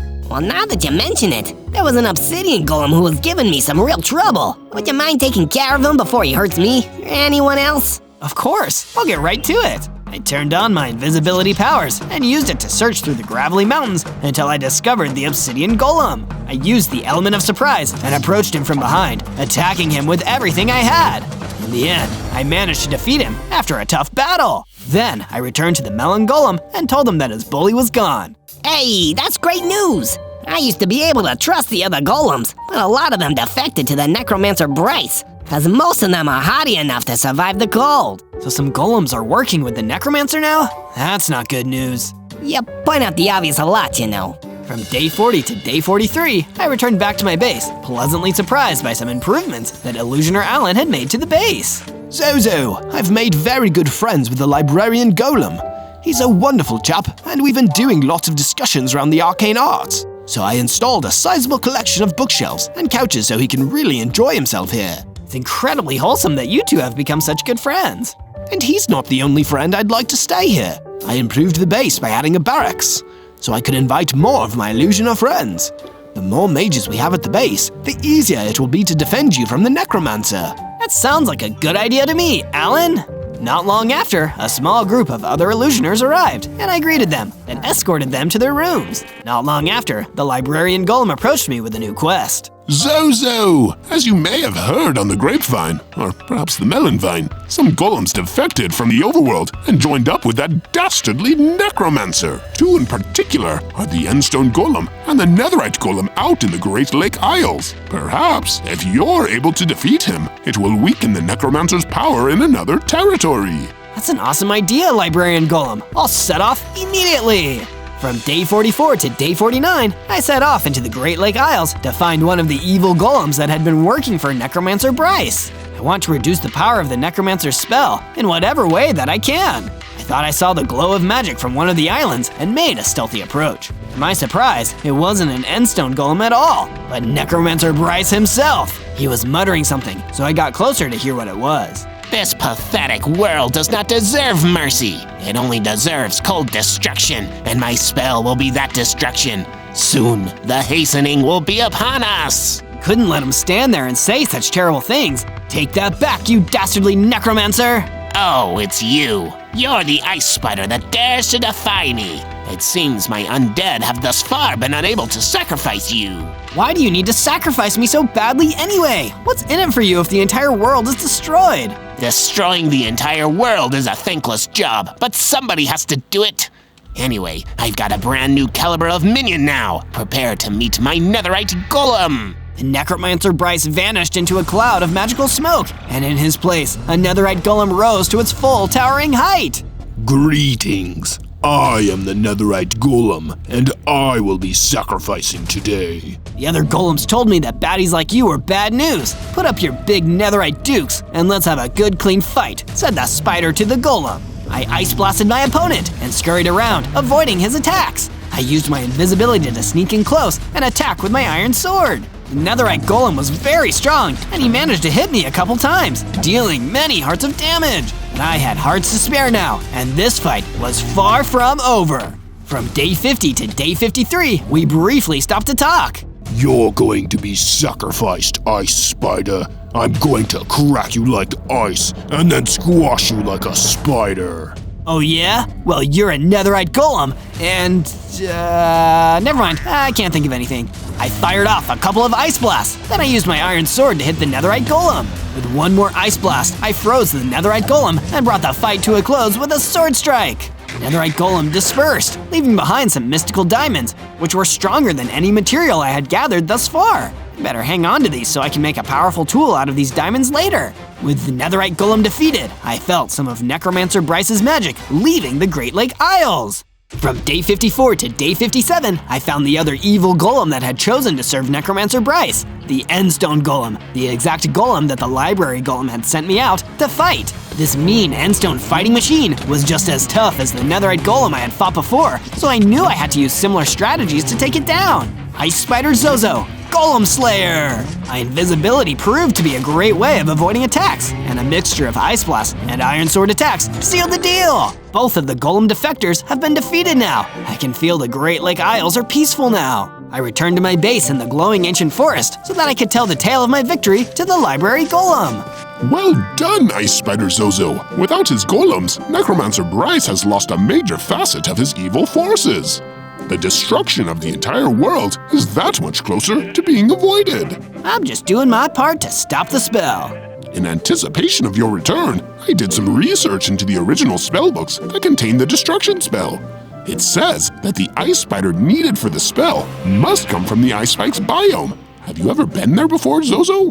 Not that I can recall, but if it's my homeland, maybe I can learn something more about the spell by going there someday. From day 58 to day 62, I used the mystical diamonds that had been dropped by the netherite golem to make myself a diamond sword. Once crafted, the librarian gave me a Frostwalker enchantment book to enchant my new diamond sword with frost. What a neat enchantment, and very fitting for an ice spider. I guess magic comes naturally to me. Because of my new sword, I was inspired to seek out more diamonds down in the mine. Using my iron pickaxe, I dredged up a few more diamonds and made myself a diamond pickaxe. I decided that was enough mining for now, and I came back to see that the living area looked much nicer, and there was even a brand new fireplace. Illusioner Alan was standing by the fireplace, feeling its warmth. It looks amazing here. Is this an illusion?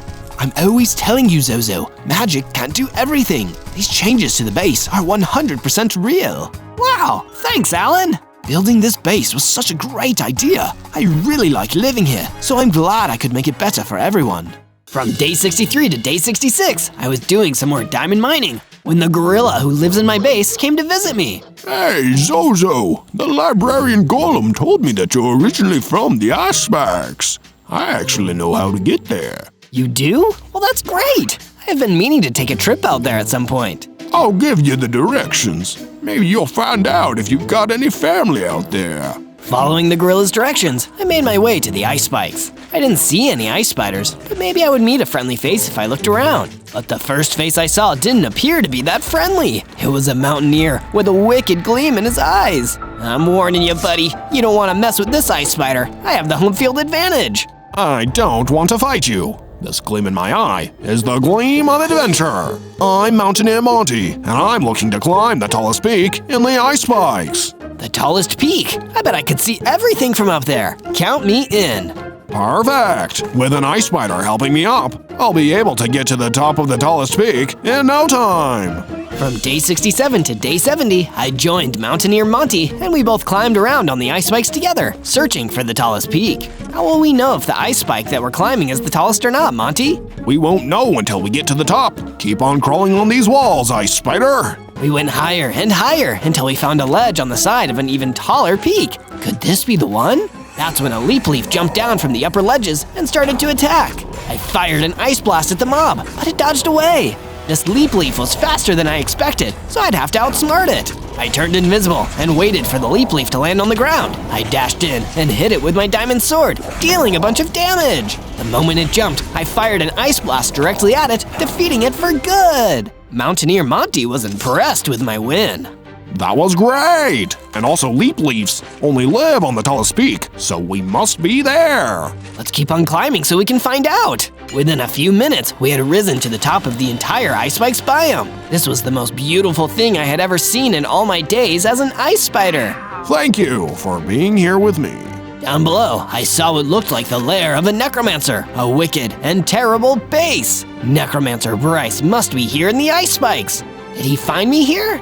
From day 71 to day 74, I descended the peak of the tallest mountain and began to travel through the ice spikes in the direction of the evil lair. I never expected my history with Bryce would go back so far. I need to find out why his lair is here, what happened to the other ice spiders, and of course, how I can save the world from destruction. And if you want to help me save the world, remember to search ZOZO to find more of my adventures. Make sure to tell me what you want me to play as next. Down at the base of the mountain, I wandered through a snowy blizzard, only to be confronted by Necromancer Bryce. You've returned home, Ice Spider Zozo, but it's not your home anymore. It's my home, and soon there will be nobody home in the entire world. Your destruction spell will never work, Bryce. Not as long as I survive without being sacrificed. I drew my sword and turned invisible, waiting for an opportunity to strike.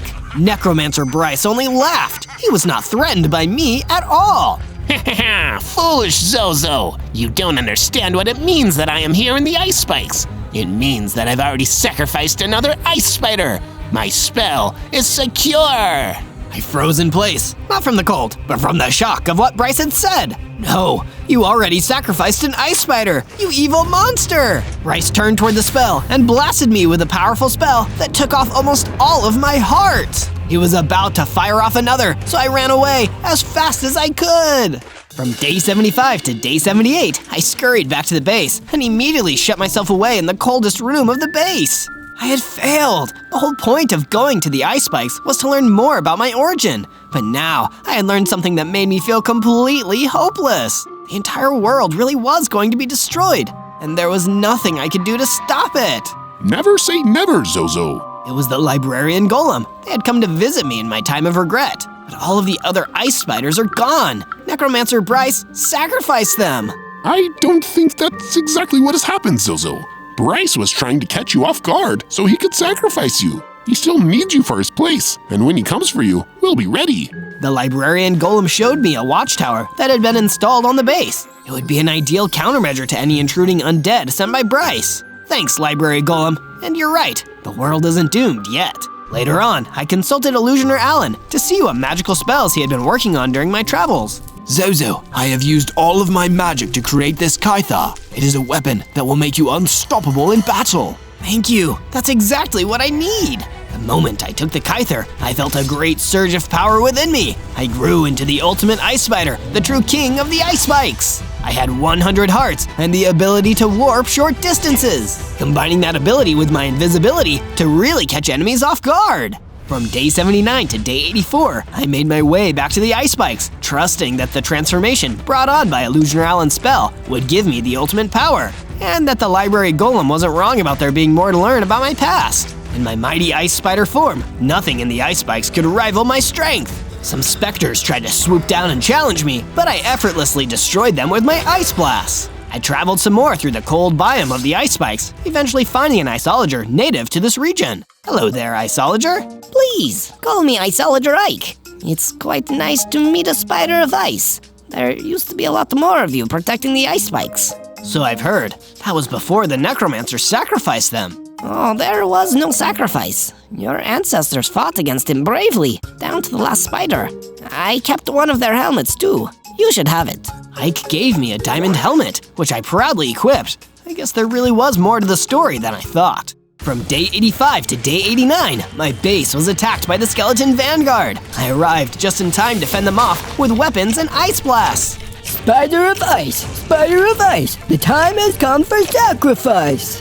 Ha! That confirms it! You still need a sacrifice, and I'm the last spider standing. You'll never take me out. With the confidence I had developed in my ultimate ice spider form, I demolished the skeleton vanguard one by one, until the last of them went running back to the ice spikes. Spider of ice, your sacrifice will now be done by Necromancer Bryce. I'd like to see him try. I chased the skeleton vanguard to the edge of my base, where he kept running onward. It was there that I met a fungus thrower, who was standing next to a dugout pool of water. Oh, please, Ice Spider Zozo. My swimming pool is way too warm. Can you provide an ice blast to cool it off? Why, certainly, my fungus-throwing friend. I shot the pool with an ice blast, freezing it over. Oops, sorry, now it's more of an ice rink. No, I like this better. I'll call my friends and we'll play some hockey.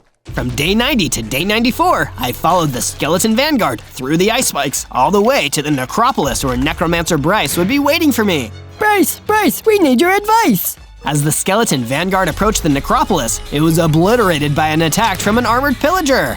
Never send a skeleton to do my job. And what is your job? Killing spiders by the dozen. Me and the rest of my pillager crew fought the ice spiders in this area back when they dared to defy Necromancer Bryce. You mean that it was you who wiped out all the rest of the ice spiders, and you're working for Bryce? I'm going to freeze on you! I fired several ice blasts, but the armored pillager tanked them all and hit me with the same powerful attack they'd used to destroy the skeleton vanguard. It dealt a decent amount of damage, so I warped away to avoid taking more.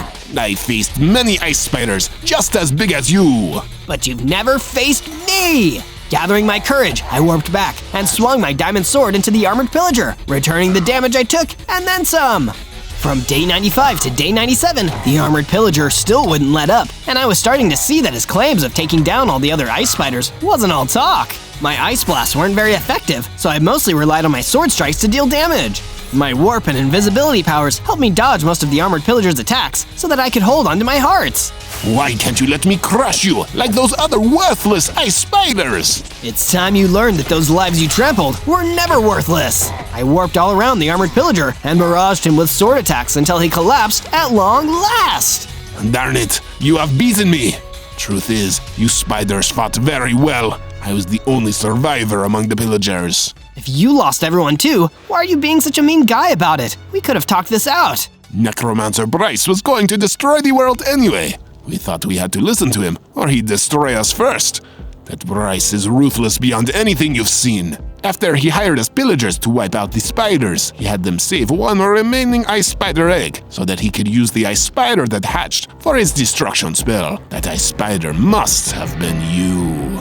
The armored pillager died, leaving behind a key to the lair. At that moment, I realized I had avenged my people. Well, almost. Bryce stole me away, planned to use me for his spell, and destroy the world I've only now come to know. I will stop him!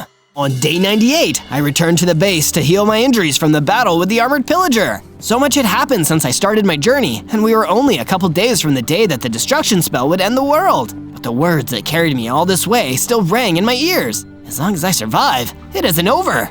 I spoke to the librarian golem, who was also hopeful about our chances of stopping the destruction spell. No sacrifice was made, and if you defeat Bryce, he'll never be able to cast another destruction spell. This could be your chance to save the entire world.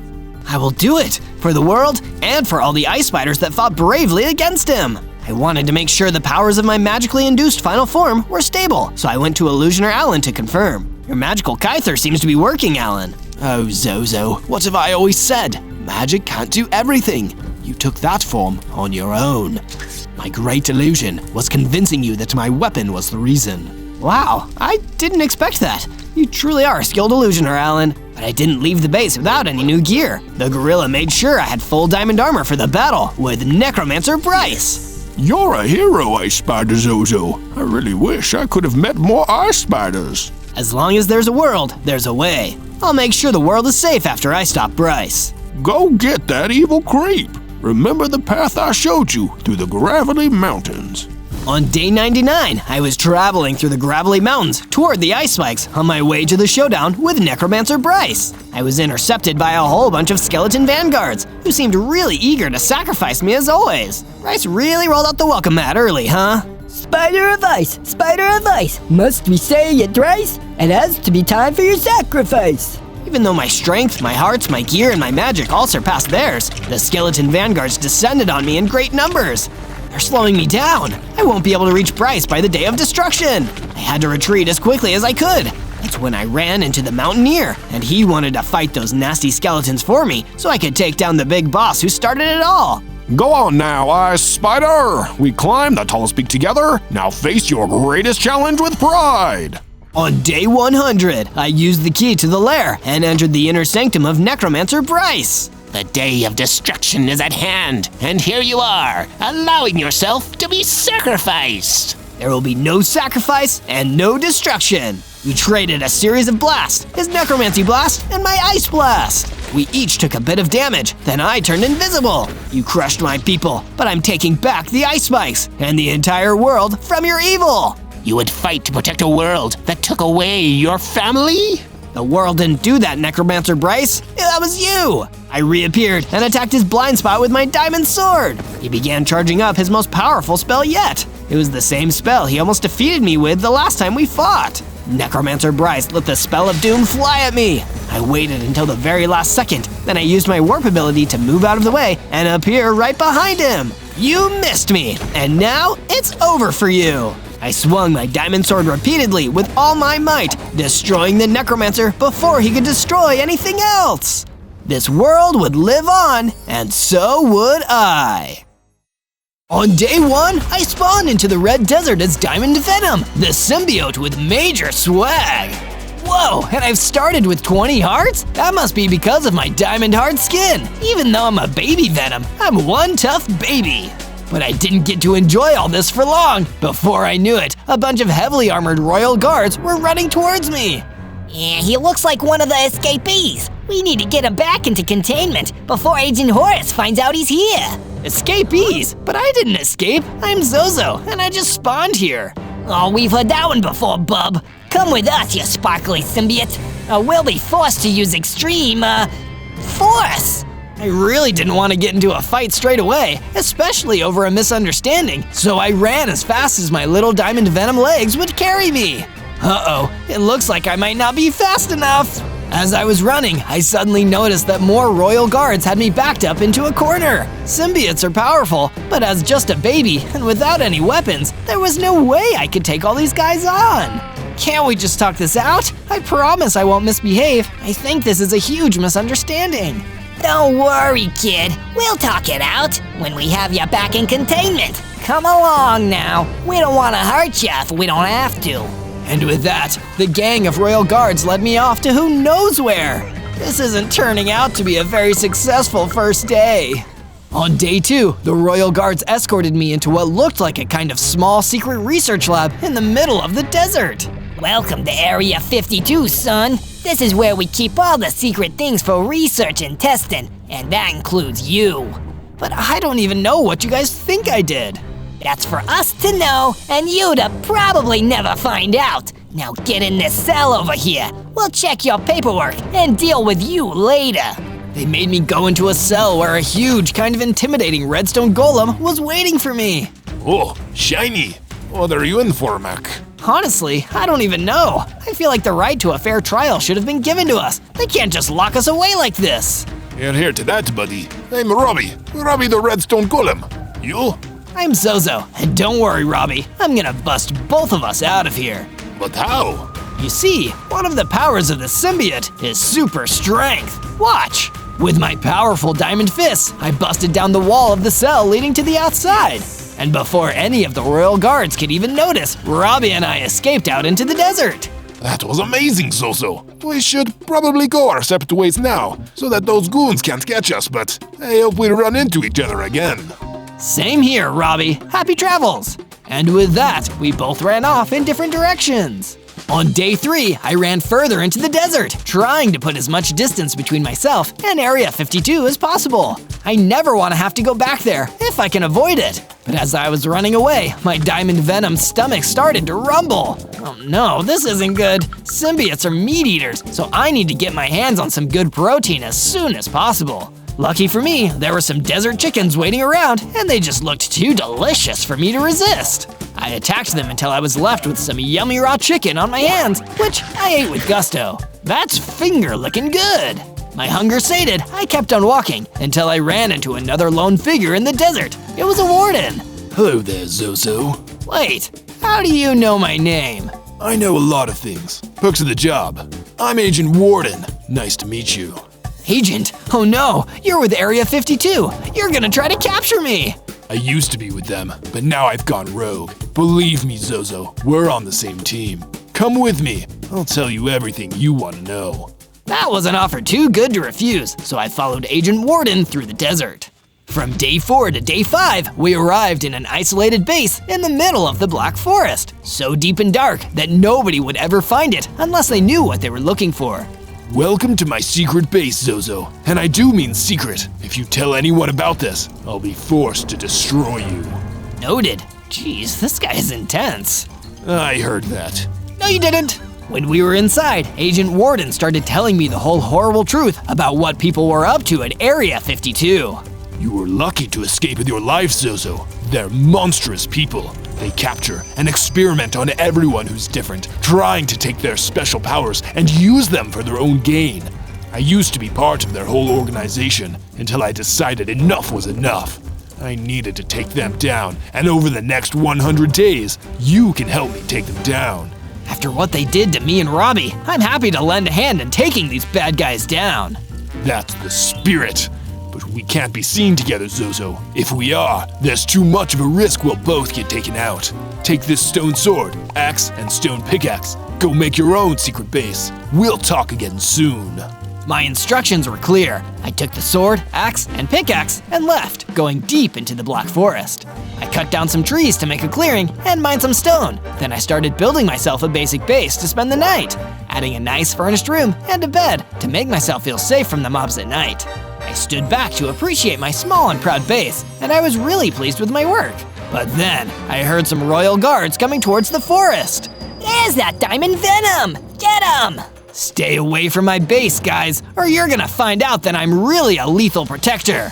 They didn't listen. Instead, they charged in, and I used my super strength to beat the living stuffing out of them.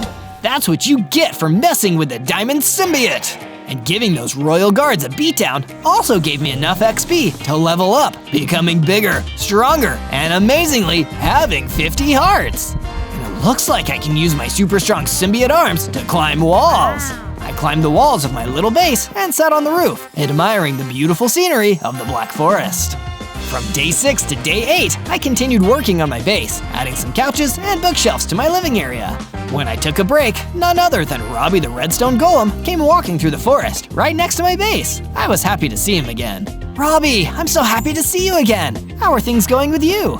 Sadly, not good, man. I've been looking for a place to crash, but 2 of the villages I've tried to visit were already destroyed by the time I turned up. Destroyed? That's terrible.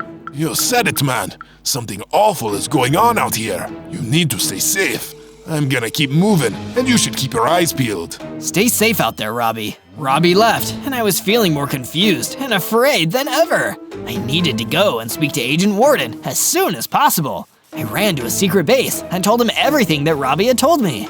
Then it seems the situation is already graver than I first thought. I have a few classified missions I need to perform myself, but in the meantime, head to the Sierra Valley and scope it out for any unusual activity. Together, we can stop the worst of this insidious plan before it even starts. Yes, sir. I'll do whatever I need to.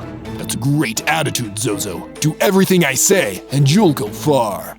From day 9 to day 10, I did exactly what Agent Warden said and made my way out to the Sierra Valley to investigate. I just needed to find out if anything unusual was happening out here. Doesn't look like anything weird is happening out here. Oh, other than that.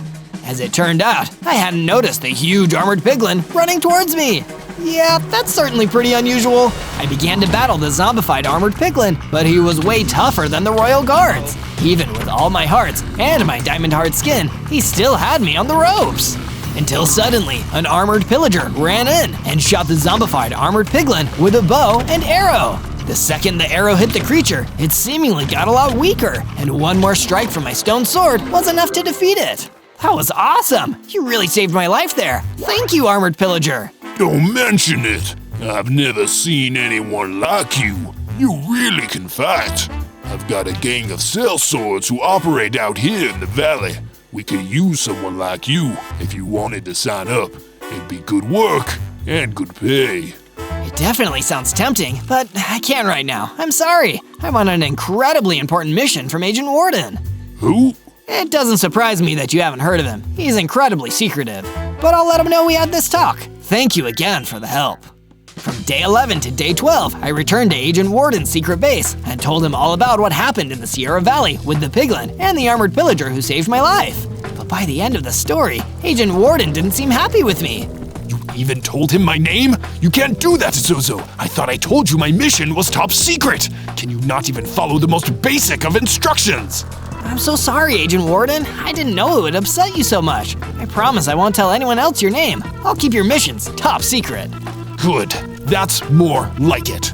For your next mission, I need you to go to the Sierra Valley again, the north specifically, and find your way to a research base hidden out there. They're puppets of Area 52, carrying out their evil bidding. If you value your freedom, you'll gather all the information about them you can. Yes, Agent Warden. I won't let you down this time. But that mission sounded dangerous, so before I could take it on, I needed to upgrade my gear.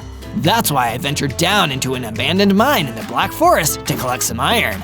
I mined until I had enough iron ore, which I then smelted into ingots in an abandoned furnace and crafted into a full set of iron armor, an iron sword, iron axe, and iron pickaxe. But it wasn't all easy. I was detected and attacked by a bunch of spiders while I was down there. This is what I get for shining bright like a diamond. It didn't take me long to defeat the spiders with my iron sword. Then it was time to prove myself to Agent Warden once again.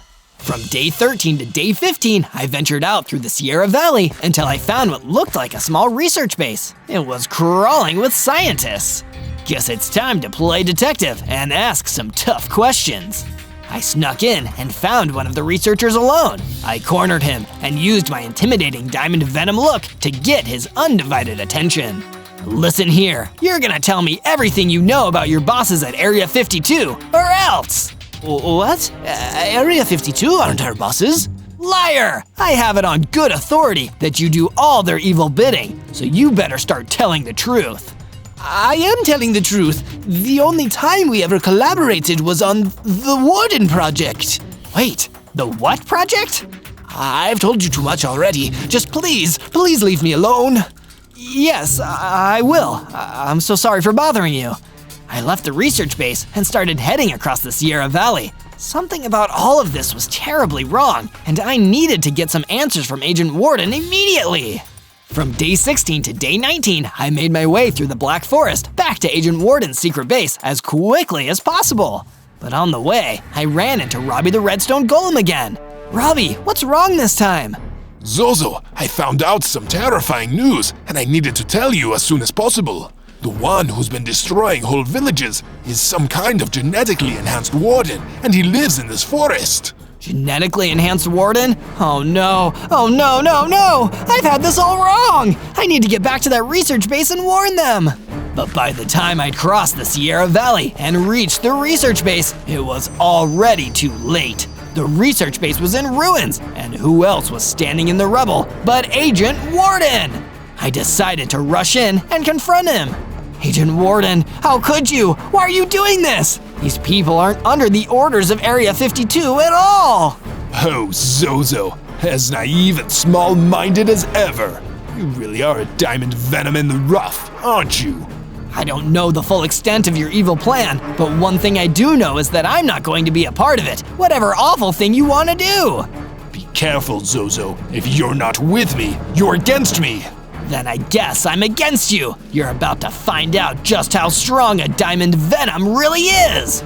But Zozo, all symbiotes like you have two weaknesses: fire and sound! Agent Warden unleashed a hugely powerful sonic boom out of his chest. It was a direct hit on me, and as soon as it connected, I fell unconscious. From day 20 to day 22, I woke up in the ruins of the Sierra Valley research base. Agent Warden was gone, and it looked like there was only one surviving scientist, the same one I'd interrogated earlier. You there. Zozo, was it?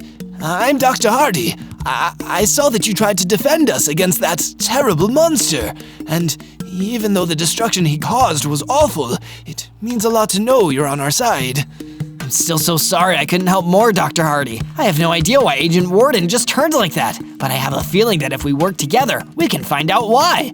Want to come stay at my base and team up?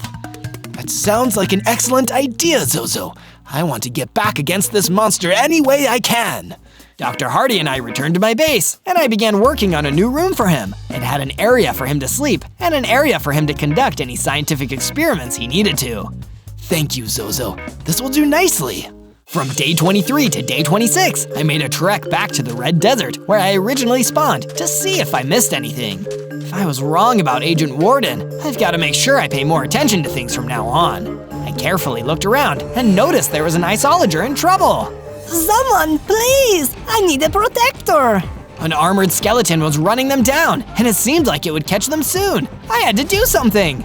Don't worry, Diamond Venom is here.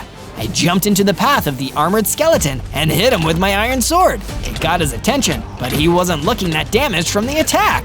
I had succeeded at making the armored skeleton attack me instead of the iceologer, but now it seemed I would have to deal with a strong and fast mob all on my own. It wasn't an easy fight, but in the end, I took home the W. The iceologer was delighted. That was amazing! We make a good team! You said it, iceologer. It's almost like a symbiotic relationship.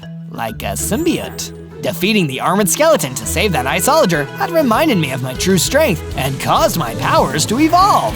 I now had 75 hearts and could dash to quickly close the gap with enemies.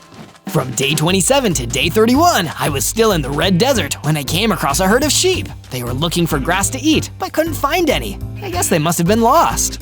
This way, sheep, there's plenty of grass to graze on in the Black Forest. Back at the base, I made sure to build a pen for the sheep around some of that delicious grass I mentioned. Delicious for sheep, at least. This diamond venom is on an all-meat diet. Later on, I was walking through the base when I ran into the iceologer I had protected in the desert. Hey, Zozo! Thanks again for your help the other day. Hey, iceologer, when did you get here? Oh, I've been here for a while. I noticed you have some scientists doing research here, so I thought I could help out in a big way. Follow me. I followed the iceologer to another part of the base and saw what he was talking about. He had upgraded the base with a research watchtower. The scientists are gonna love this. Meanwhile, somewhere in a secret place, Agent Warden was plotting the next phase of the Warden Project. And whatever that entailed was probably super evil. Everything is going according to my super secret plan. That's because you're so good at being evil, Warden. I agree, Pigless. Soon it will be time for you to play your role in how things proceed. It is an honor to serve you, sir. Pigless will make sure your every order is carried out without fail. From day 32 to day 35, I went to Area 52 to see if I could get any more answers out of the Royal Guards. Even if they didn't know anything else about what Agent Warden was up to, I could still reason with them and form an alliance. Ah, it's Diamond Venom! There's no reasoning with him! Battle formation! royal guards fought against me, but I defended myself by using my armor to reduce the damage from their attacks. Hold it, guys. I really think we can work this out. He's trying to reason with us. I guess we were wrong about him. That's the first time we've been wrong about anything. The royal guards took me to the office of their top agent, Agent Horace. So, you must be that Diamond Venom that escaped from my holding cell a while back. It's a shame I never got to meet you in person. Is that because you were going to do some uncalled for experiments on me? What? No. What do you think we do around here? We thought that a diamond symbiote like you had the potential to be turned towards the side of good. That's why we brought you here. I'm glad you guys weren't up to anything sinister. You definitely could have been nicer about it, though. The kinds of superpowered monsters we deal with, it's hard not to go overboard, especially after the Warden Project made us responsible for another monster. You mean Agent Warden? What is he up to? I can tell you it's something most secretive and most definitely sinister. We've been keeping tabs on him, but he's operating in the shadows now. I want to help you take him down. He betrayed me, and I don't like that kind of thing. Good. We could use a Venom like you on our side. Until Agent Warden is defeated, we'll make you a temporary secret agent. Agent Diamond Venom. I like the sound of that. From day 36 to day 39, I went mining for iron to fix up my armor. If I'm going to be playing the part of a secret agent, I should look like I've got the best gear. I dug down deep into the mining area and managed to strike iron. There was plenty of iron to go around, enough to fix my entire set of iron armor. There were some diamonds down there as well. I must have had a knack for finding them because I was a Diamond Venom myself. Diamonds are a diamond's best friend. Wait, what did I say? The diamonds weren't even the rarest treasure that I found in the mine. The honor went to the powerful battle axe that I found, lodged in a wall. I went above ground with the spoils of my mining excursion and fixed up my armor. I finished just in time for the iceologer to come in and talk to me. Hey, Zozo. Actually, it's Agent Zozo. Right. Anyway, I was thinking we should expand our team. There's someone I want you to go talk to. They should be waiting for you at the Shattered Glacier. From day 40 to day 43, I went to the Shattered Glacier where the iceologer said I could meet our new contact. I was surprised and relieved to see that it was my old friend Robbie the Redstone Golem. I heard Area 52 made you a temporary agent. They are no friends of mine, but it's good to see that you're moving up in the world. Whatever it takes to stop that rampaging Agent Warden. What did you call me here to talk about? I wanted to ask if I could join your supergroup. Even if we're only working together in secret, this world needs protectors. I was about to ask him what he had in mind when a giant pigman ran towards us and stopped right next to us. It was Pigless, the new minion that was sent by Agent Warden. You were too easy to follow, Diamond Venom. Time to carry out Agent Warden's orders. And what would those be? There's no point in asking me that question. I'm not telling you. Pigless smashed a big hole in the ground to show off how strong he was. He's tough, Robbie. Do you think we could take him if we teamed up? Maybe, but for now, we should get somewhere safe to have the rest of our conversation. I nodded, and the two of us ran away as Pigless continued to smash his way across the Shattered Glacier. From day 44 to day 49, I was lying low in my base when I was visited by Agent Horace. He really must have been the top agent because I didn't even see him come in. Agent Zozo, I've got some key intel and a new assignment for you. Took you long enough. This Diamond Venom is on the job, whatever it is. There is an object known as the Destroyer, which was once in our possession at Area 52. We believe that in the right hands, it has the power to take down any bad guy. Even Agent Warden? Now, Diamond Venom, just focus on finding the Destroyer and getting it to us. We'll handle the rest. Where can I find the Destroyer? It was last sighted in the Sierra Valley biome. You should head back there and search for it. Won't let you down, Agent Horace. From day 50 to day 53, on Horace's orders, I went to the Sierra Valley biome to learn more about the Destroyer. It looked like I wasn't the only agent on the case. A royal guard was already here, probably sent by Horace too. Hey there, Agent. I'm Agent Zozo. I'm looking for the Destroyer too. Shh, keep your voice down. We don't know who's listening. I'll tell you what I know about the Destroyer, but you need a promise to keep it a secret. I promise. The truth about the Destroyer is that we made it in Area 52 using some rare materials from another dimension. Those materials are what gave the item its unmatched destructive power. What were the materials? And what dimension did they come from? That's classified. The point is, we were so impressed by these materials that we started to use them on a different project, the Warden Project. Let me guess, that was how Agent Warden got his superpowers. It was what made him a supervillain. The materials gave him destructive sonic abilities that were out of control. That's why we need a weapon like the Destroyer to take him out. I understand now. You keep looking around here. I'm gonna go back to the base for now. I left the Royal Guard to keep searching. That's when I saw a battle between an Iron Chicken and a skeleton. The Iron Chicken looked like she would make a good addition to the super group I was forming with the others. I went to help her in the fight, but the Iron Chicken had already won by the time I even got a hit in. Whoa, you're strong. Do you want to join my superhero team? Sorry, Diamond Venom, but Iron Chicken works alone. She ran off right after saying that. I guess not everyone wants to team up with me. From day 54 to day 57, I was traveling through the Red Desert when I ran into none other than Pigless, Agent Warden's big brute of a henchman. What do you want, Pigless? I only want what Agent Warden orders me to want. That's how loyal of a henchman I am. Okay, and what does Agent Warden want? He ordered me to take out the trash, and the trash is you. Pigless hit me hard, sending me flying across the desert. His super strength was so much stronger than mine, and I was practically super duper strength. I fought back, but I was losing a lot of hearts to the big pig's punches. You really are trash. Just call me the trash compactor. Actually, I prefer to be recycled, and by that I mean live to fight another day. I knew I couldn't win, so I ran away from Pigless. He might have been strong, but sure was slow. While his henchman was keeping me busy, Agent Warden was in his secret base, developing a personal teleporter that would take him between dimensions at will. Once I harness the true destructive contained in the other dimensions, I will be unstoppable. From day 58 to day 62, I met with the scientist who's been living in my base to see what he's been up to. How's the research been going, Dr. Hardy? I've got amazing things to tell you about Zozo. The statue I've been working on is really coming along. It'll be one of the great achievements when we're done building it. Awesome work! There is one slight issue, though. I've run out of building materials. Do you think you could fetch us more? Of course, I was just heading down to the mine anyway.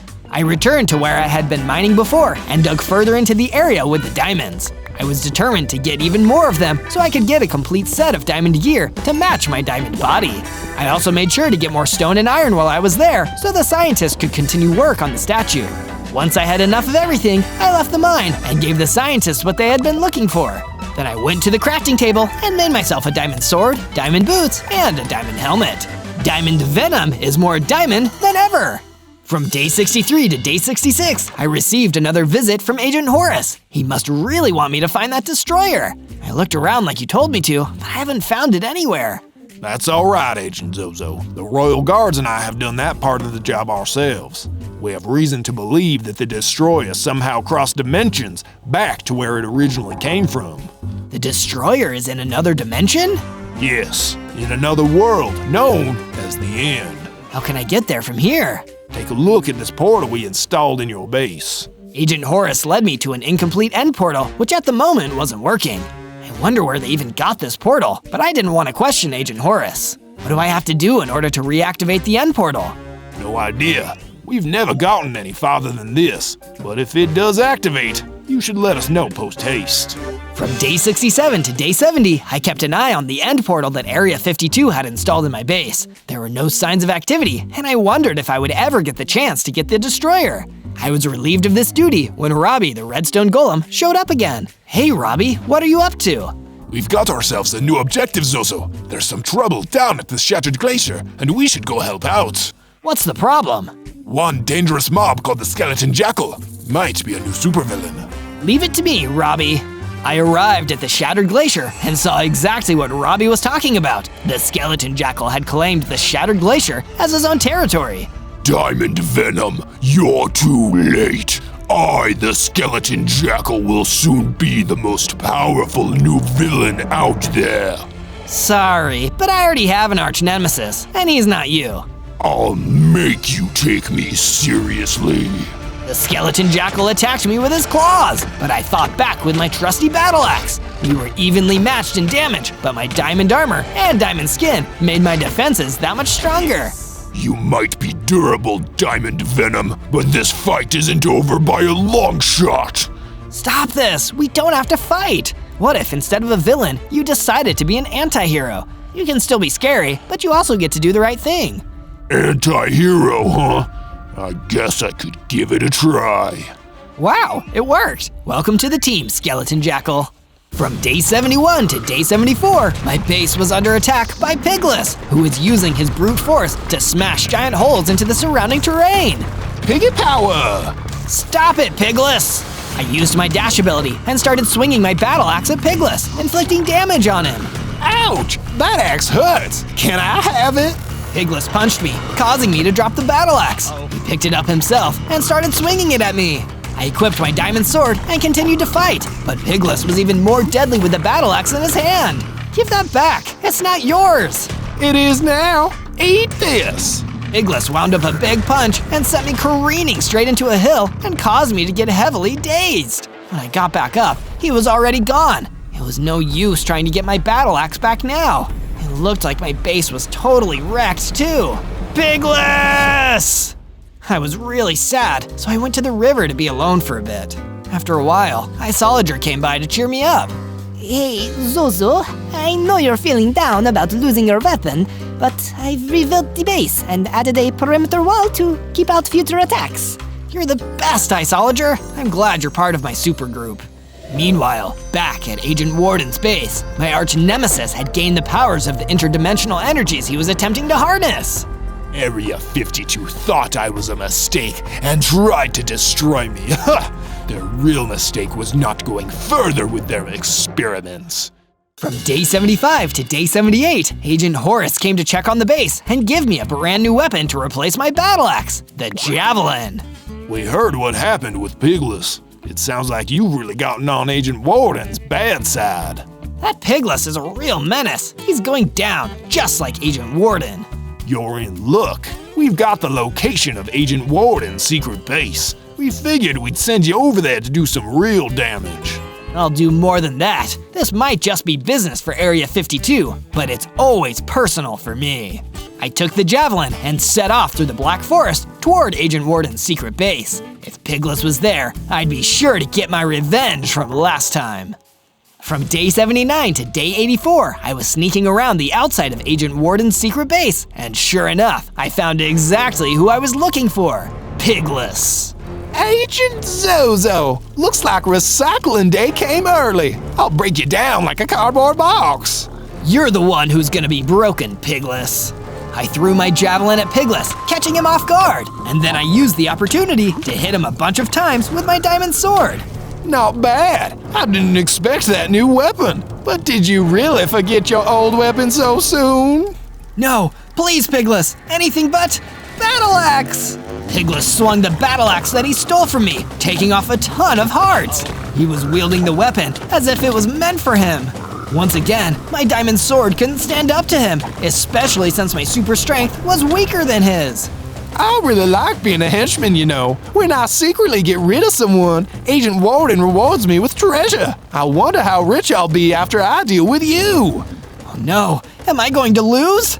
As Pigless prepared to deliver the decisive blow with my own battle axe, I heard a voice from the trees. It was the Skeleton Jackal. Zozo, don't forget that you're Diamond Venom, a shining inspiration to anti-heroes everywhere. You're right. Inspired by Skeleton Jackal's words, I grew into a form powerful enough to take on Pigless, even with the battle axe. I had 100 hearts and diamond venom claws that were stronger than any diamond sword. With my new form, he was dropped in no time. Well, I did the best I could, but sometimes a henchman is just a henchman. Your boss, Agent Warden, is next, Pigless. And with that, Pigless vanished. From day 85 to day 89, I went back to my base to tell everyone that I had defeated Pigless in battle. I went and visited the scientist first to inquire about the state of the statue. I've made some amazing strides in the pursuit of the statue, but I'm still missing some materials. Could you grab me some more wood? Sure, let me grab some from my chest. I took some wood from my chest and brought it back to Dr. Hardy, who then escorted me to the statue. It was a statue of Dr. Hardy halfway through transforming into normal Venom. I guess he must have been a big fan. Afterwards, I returned to the side of the end portal where Agent Horace was waiting for me. It seems that Agent Warden has already gone to the end to harness the materials there. If the destroyer falls into his hands, he'll be even more unstoppable than a big pigman with a battle axe. That's pretty specific, but I totally understand what you mean. These Eyes of Ender that the Royal Guards have gathered should be able to jumpstart the portal. Get in there and make us proud. Yes, sir. He activated the portal and I stepped through.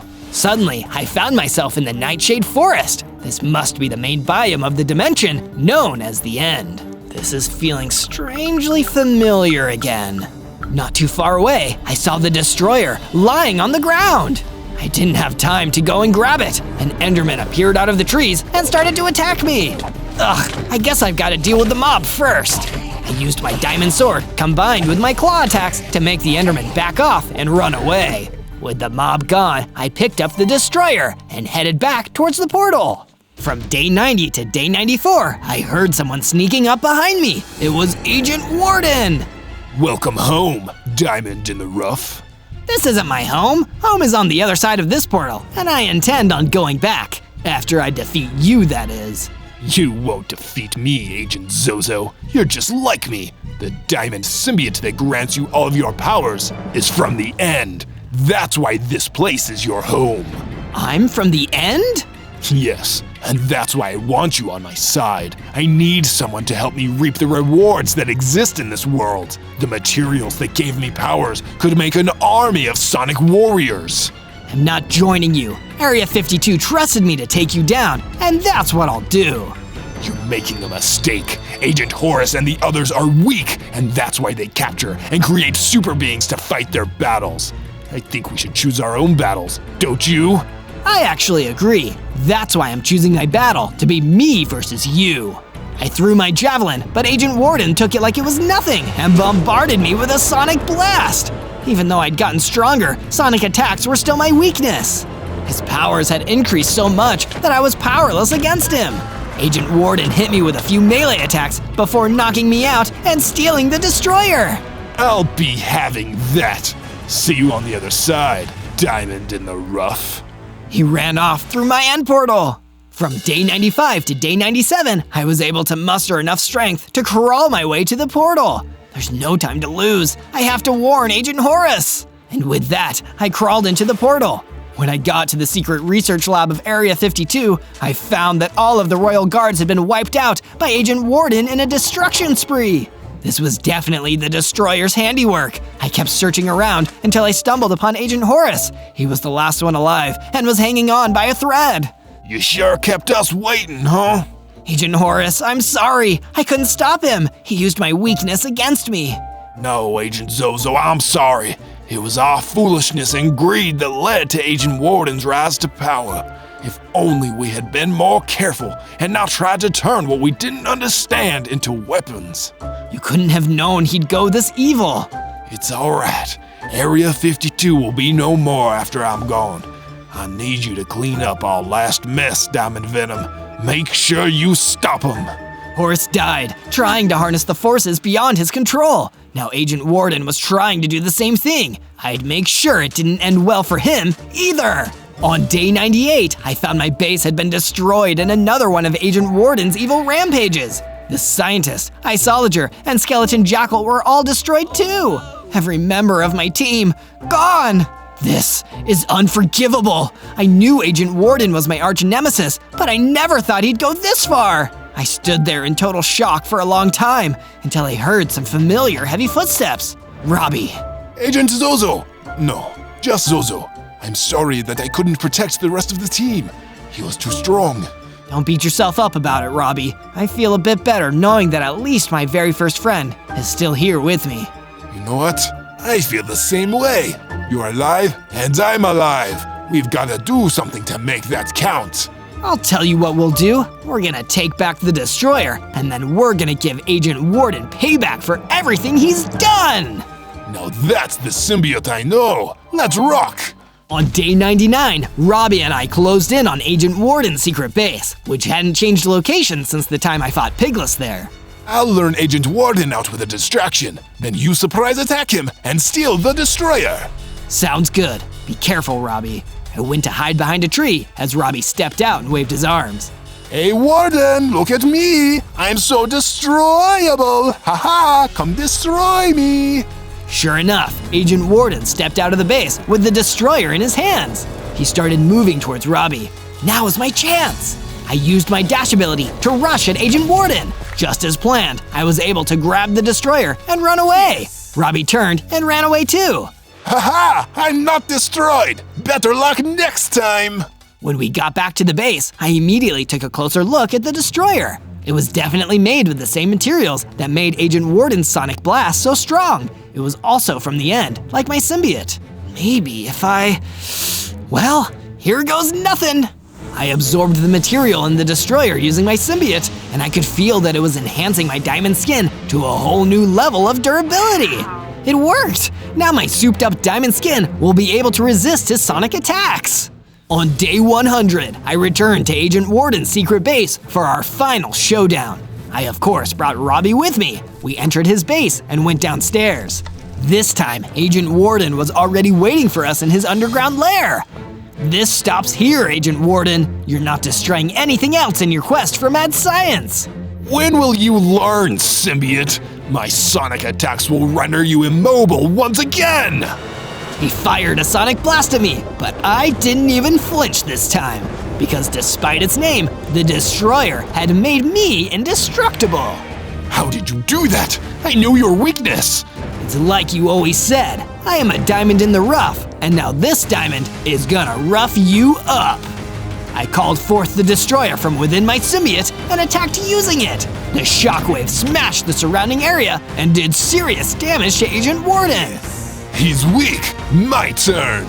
Robbie rushed in and smacked him with his golem arms a couple times. I joined in with a diamond claw attack. Agent Warden tried to fight back, but his powers were useless against me now. Please, no more. This is for everyone at Area 52 and everyone at my base too. No, please! All I wanted was to be able to blow up whatever I wanted! I was just acting mysterious to look cool! Well, now the truth is out, and the truth is, you got what was coming to you. Then, I swung the destroyer one last time, and he was gone! Leaving me and Robbie to celebrate the fact that the world was safe again. On day 1, I spawned as a golden hydra. Whoa, this is amazing! I looked around and noticed that I was in some sort of cave. I ventured out and immediately saw some scary dread knights. There he is! Catch him!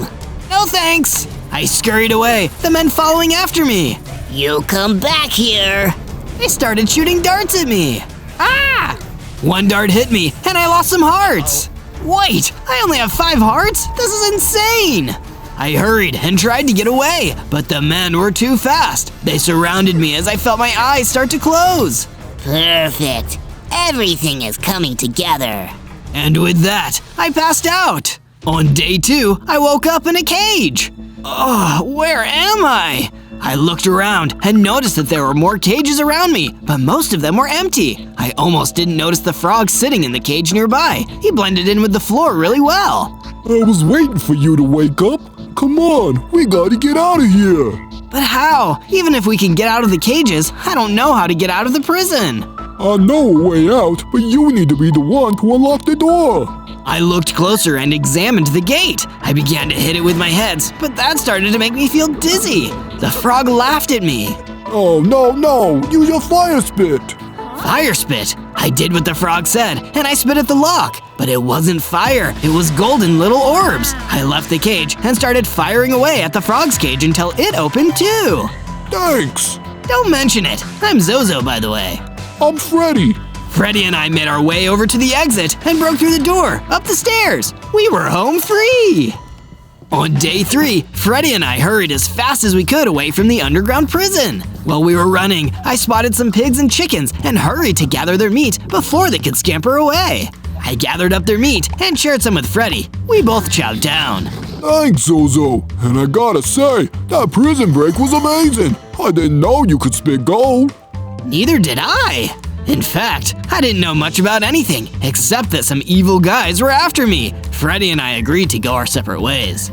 I went further into the forest to explore. Maybe I would find some other hydras. Little Hydra. I turned and saw an old troll walking slowly up behind me. He looked hurt. Would you mind helping me? I was attacked and need to get back home before it gets dark. Of course. We slowly made our way to his home, a little cottage next to a river. Thank you, little Hydra. Please come inside so that you are safe. There are all kinds of monsters outside. The guy seemed nice enough, so I stayed with him for the night. On days 4 to 5, I woke up in the troll's house. He had cooked some stew for both of us. Thank you. What did you say your name was? I'm Horace, just a poor old troll trying to make his way in the world. Horace seemed better than yesterday, but still very tired. Is there anything I can do to help you?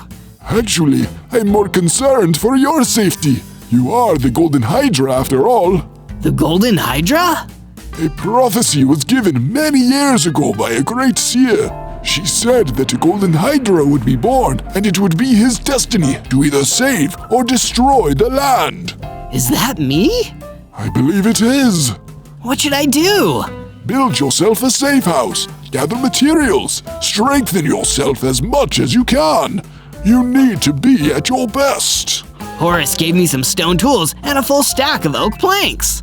Use these to start. I hope to hear from you, little Hydra. Be careful who you trust. I left Horace's house to find a good place to start a base. I found a nearby lake on the plains with some nice level ground. I used my stone tools to gather additional material and started working on a modest Japanese-style gold Hydra base. It may have only been one building for me so far, but there was plenty of room on the plains for this base to expand with more buildings and features. It was all coming together when I heard some men yelling. There's the Hydra! Get him! It was more of those evil Dread Knights! Not today, you goons! I spit my orbs at them, and they all turned to gold! Oh, wow! That is not what I expected! Just then, I felt power rush through me, and I grew into a larger Hydra! Now I have 11 hearts! Nice! I'll beat whoever controls those Dread Knights in no time! On days 6 to 8, I ventured from my base to gather more information. Also, I wanted to see if I could find more creatures that needed shelter from the mysterious villain and his men. I came across some tortoises who immediately tried to run away. Hey, I'm a friend! They looked at me warily. You aren't working with the sorcerer? No, a sorcerer? Is that who's commanding all the Dread Knights? I have nothing to do with him. Look, kid, it would just be better if you left this land. It's not safe for you. The tortoises slipped away, leaving me confused. I decided to go back to Horace's house to ask him about it. A great sorcerer has purged this land and intends to use your power for his purposes. He will stop at nothing to get you. That's awful! What should I do? There is a cave nearby that has some armor and tools that we could use. I was on my way there the other day when I was attacked. That's a good place to start. Sounds like a plan. On days 9 to 10, I hurried to the cave that Horace mentioned and went to explore. Sure enough, there was a chest hidden behind some rocks. Just as I was about to open it, a great hairy spider came rushing out. Ugh, gross! He attacked me, and I was too slow to spit my golden orbs. I took quite a bit of damage. Ouch! I hurried and slithered from the cave. This is too hard. I can't defeat him by myself. Hey, are you trying to get rid of that spider too?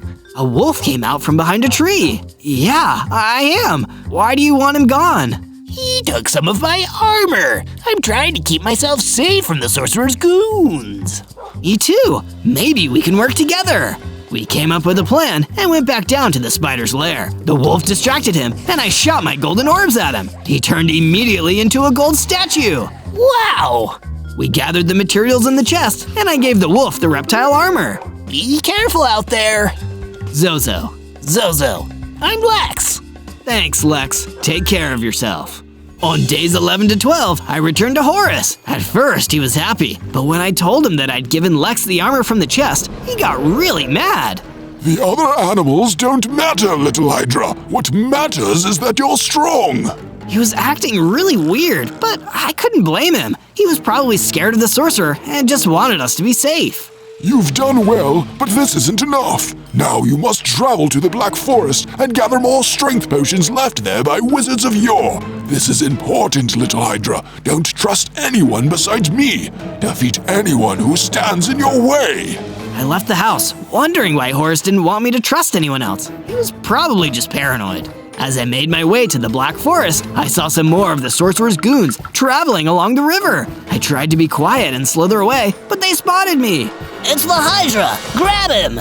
I dodged some of their darts and shot my golden orbs at them. They tried to escape, but after a few shots, they were all statues. Nice! I soon reached the depths of the Black Forest, hoping to gather the potions Horace wanted. On days 13 to 15, I plucked up the courage to enter the sinister Black Forest. At first, there didn't seem to be anyone there, but I kept looking, wanting to find those potions. After just a few moments, I saw a family of hoglins gathered around a campfire, harmlessly warming themselves. Why does Horace want me to defeat these hoglins? They seem really nice. I slithered in, and the hoglins were taken aback.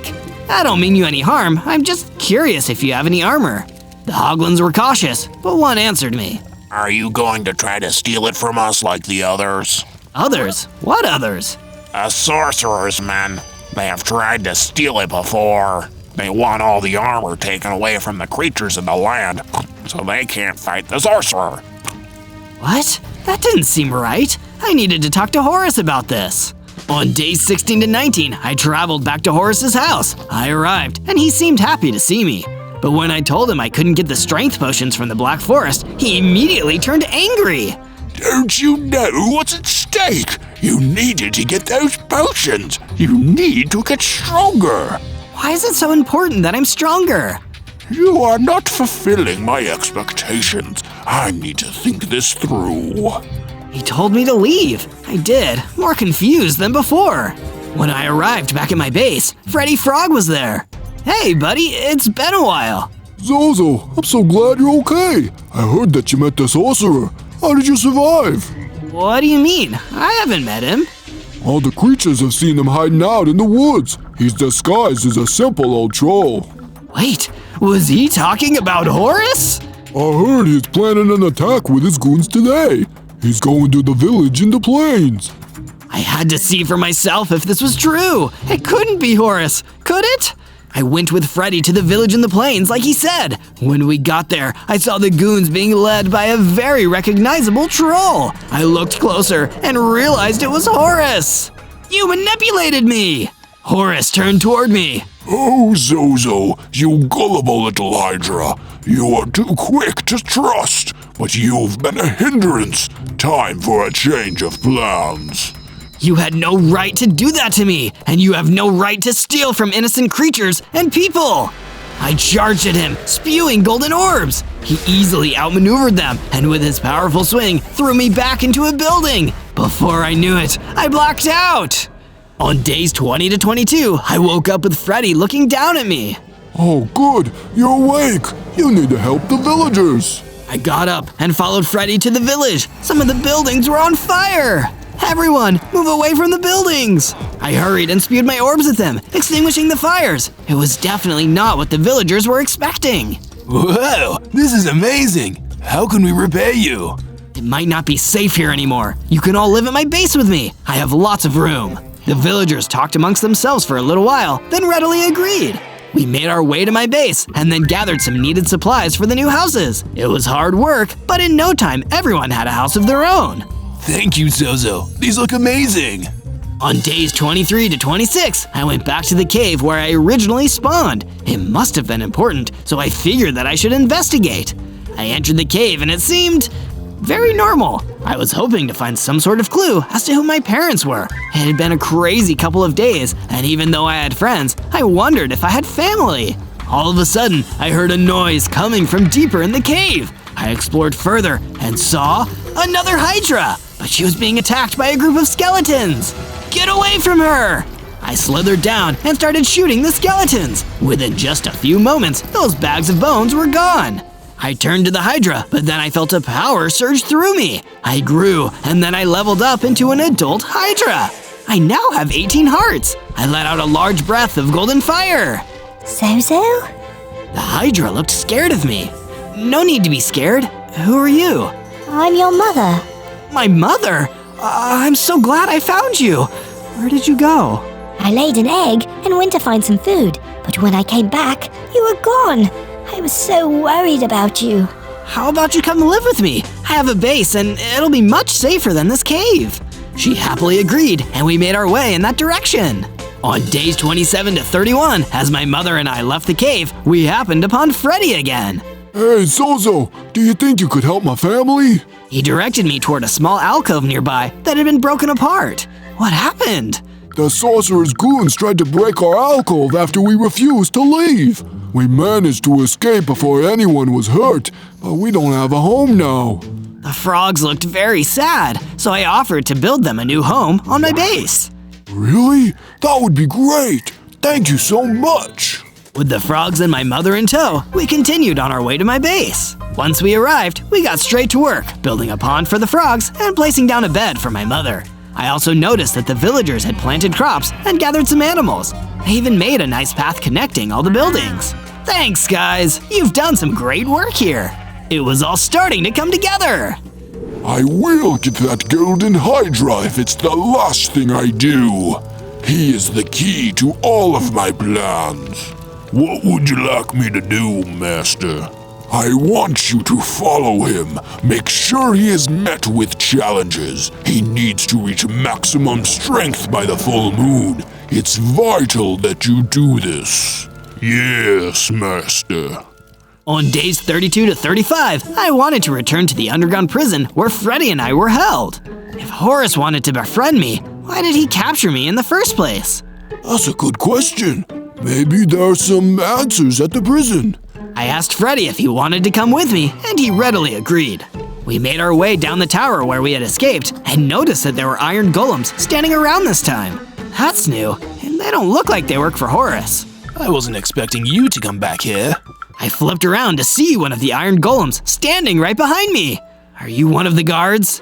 Not exactly. I bartered with some of Horace's goons that are corrupt. They agreed to give you to me as a bargaining chip. We weren't expecting you to escape so quickly, however. So you're not my enemy. You just want to sabotage him. Basically. So, perhaps we can make an arrangement to stop him. What do you have in mind? I'll be in touch. I have some research to do. Just look out for a message from Puck the Honorable. Honorable? You captured my friend Freddy. Sorry, what can I say? I like frog legs. I heard Freddy gulp behind me. Don't worry, I won't eat your friend, but we'll be in touch, Zozo. And just like that, he left, without even saying goodbye. Not very polite, but okay. On days 36 to 39, I went venturing into a nearby cave to find some iron ore that could help buff out my equipment. After I found enough, I built a furnace, smelted some iron ingots, and finally made myself an iron sword, iron pickaxe, and some armor. Cool, looking good. I went digging deeper and even managed to find some diamonds. Yes, jackpot! This will be great for some upgrades. Before I could start crafting, I heard a noise and something hit me. I turned and saw a skeleton moving around, trying to shoot me again. I spewed my golden fire breath at him. Nice. The skeleton froze, but not before dropping his bow. I picked it up and realized it was enchanted. Infinite arrows. Sweet. I returned to my base with the supplies and the bow, hoping to upgrade some of my items and the houses. One of the villagers approached me. Zozo, do you think you could help me with something? Sure, what is it? Bradley, and it's about our home. I thought I had gathered everything when we came here, but I left something important there. Would you come with me? I don't feel safe going by myself. Of course, let's go! On days 40 to 43, Bradley and I ventured back to the village on the plains. We hurried to the house to grab his item. What is it you needed so badly? He rummaged around his room under his bed and then whooped in victory. Got it! Is that a paintbrush? Yeah, it's my lucky paintbrush. Are you serious? It's important to me. I shook my head. What a weird kid. But hey, at least he has it now. All of a sudden, I heard a noise outside. Shh, I think there's someone here. I looked out the window, and sure enough, there was some of Horace's goons rummaging around. But they weren't alone. They were being led by a terrifying yak this time. We tried to sneak out quietly, but Bradley made a noise and they spotted us. Smooth move, Bradley! The goons charged at us and I started to spew golden fire. Within just a few moments, we had nearly taken out all of the goons. The henchman just stood, watching us. Then after a moment, he ran off with the remaining men. Coward! We looked around and noticed the goons had dropped a few healing potions before I had frozen them into gold. Nice! Now we have a little bit bigger of a potion stash, just in case. Sheesh, that was awesome! Was the paintbrush worth it, Bradley? Absolutely. On days 44 to 49, Bradley and I traveled back to the base. Once we arrived, I found a note on my door. Puck the Honorable sent me a message to meet outside my base near the river. It didn't take me long to find him. I've been doing some research about Horus and his plans. I think that if you are able to create a certain item, you can overpower Horus. Great! What is it? An amethyst sword. It's the one thing that will harm Horus, even if he reaches the full extent of his magical powers, and it may just save your life. What do I need to do? You'll need to gather 2 amethyst crystals and a stick. That's all you'll need to make it, though I can't promise those crystals won't be guarded by an incredibly dangerous mobs. Great. Sounds like a walk in the park. What? You expected saving the world to be easy? No, I just wish I hadn't been duped by Horus in the first place. Don't beat yourself up, kid. You'll get the hang of it. Puck handed me a paper with some instructions on it. This should help you. And just like that, he left. Again. I need to tell him it's polite to say your goodbyes. On days 50 to 53, I followed the instructions Puck gave me to find the crystals. It said to go to a cave and consult with the ancient being. I realized that it had led me back to the cave where I had fought the giant spider. As I entered, I noticed that the spider was still there, frozen in gold. He must be the ancient being. I wonder if there's a way I can reverse it. I went up to the spider and tried to shoot an orb at him. Nothing.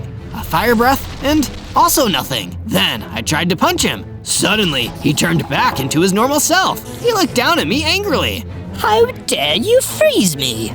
I'm sorry. I was manipulated by the sorcerer to steal your items, but you did steal some of them from the wolf. He softened a little. I did. I was desperate and needed extra protection. Clearly, it did not work. What do you want? I was told that you have information about amethyst crystals. Yes, I was once a guardian of a great multitude of crystals, but I was forced to leave when the cavern was ambushed by an evil warden. It has been a great many years since then. Can you show me where it is? I cannot. When I desired to go back, it was no longer there. Some sort of shifting due to magic. I thanked the spider and left the cave. It was just another dead end. On my way back to the base, I noticed more of Horus's goons fighting a wolf. Hey, that's Lex. Maybe he'll want to help me. I approached as he finished the goons off. Hey, remember me?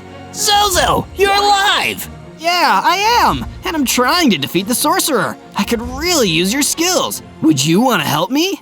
I don't think I can, Zozo. I'm good at fighting his goons, but he's too powerful. I think you'd be better off on your own. Before I could even argue, he ran off into the distance. Well, that was underwhelming. Maybe he'll change his mind. On days 54 to 57, I went exploring a little more. I found myself close to where I had found Horus that first time. I wondered if he was still at his house. I decided to investigate. When I got closer, I heard voices. The master needs some items taken to him. Make sure they get there safely. It was the henchman I had seen earlier, the Yak! He had a few goons, and he was dragging some chests of things. It seemed like a good opportunity to attack. Hey, coward! The henchman turned toward me. You just can't get enough, can you? He sent the goons forward to attack. I maneuvered around them easily, and within a few moments, most of them were gold statues. The henchman got mad. Before I knew it, he attacked me. Ouch! How is he so fast? I felt my heart's dwindling. He slashed at me again, faster than any other human I had encountered. I tried to breathe my golden fire at him, but it was in vain. I need to get out of here. I hurried and slithered away, retreating into the bushes. Look who's the coward now.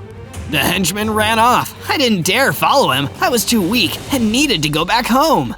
If I can't defeat just one henchman, how am I supposed to defeat a sorcerer? He managed to take out a few of your men, Master, but he could not withstand my blows. He is not even close to being ready. Yes, he is weak, but he will get stronger. Just keep attacking. Send out as many men as possible. They're disposable. Will do, Master. On days 58 to 62, I made it back to my base. I was met with a much-needed surprise. Zozo, we made you something, sweetie. My mom led me to the edge of the base. Whoa, is this a statue of me? It was a HYDRA, but it wasn't completely gold. It was more of an orange color. Actually, it's a statue of your father. My father? I wanted to tell you earlier, but I didn't know if you were ready. He died right before you were born. He was trying to protect us. He couldn't wait to meet you, Zozo. I looked up at the statue. It's amazing.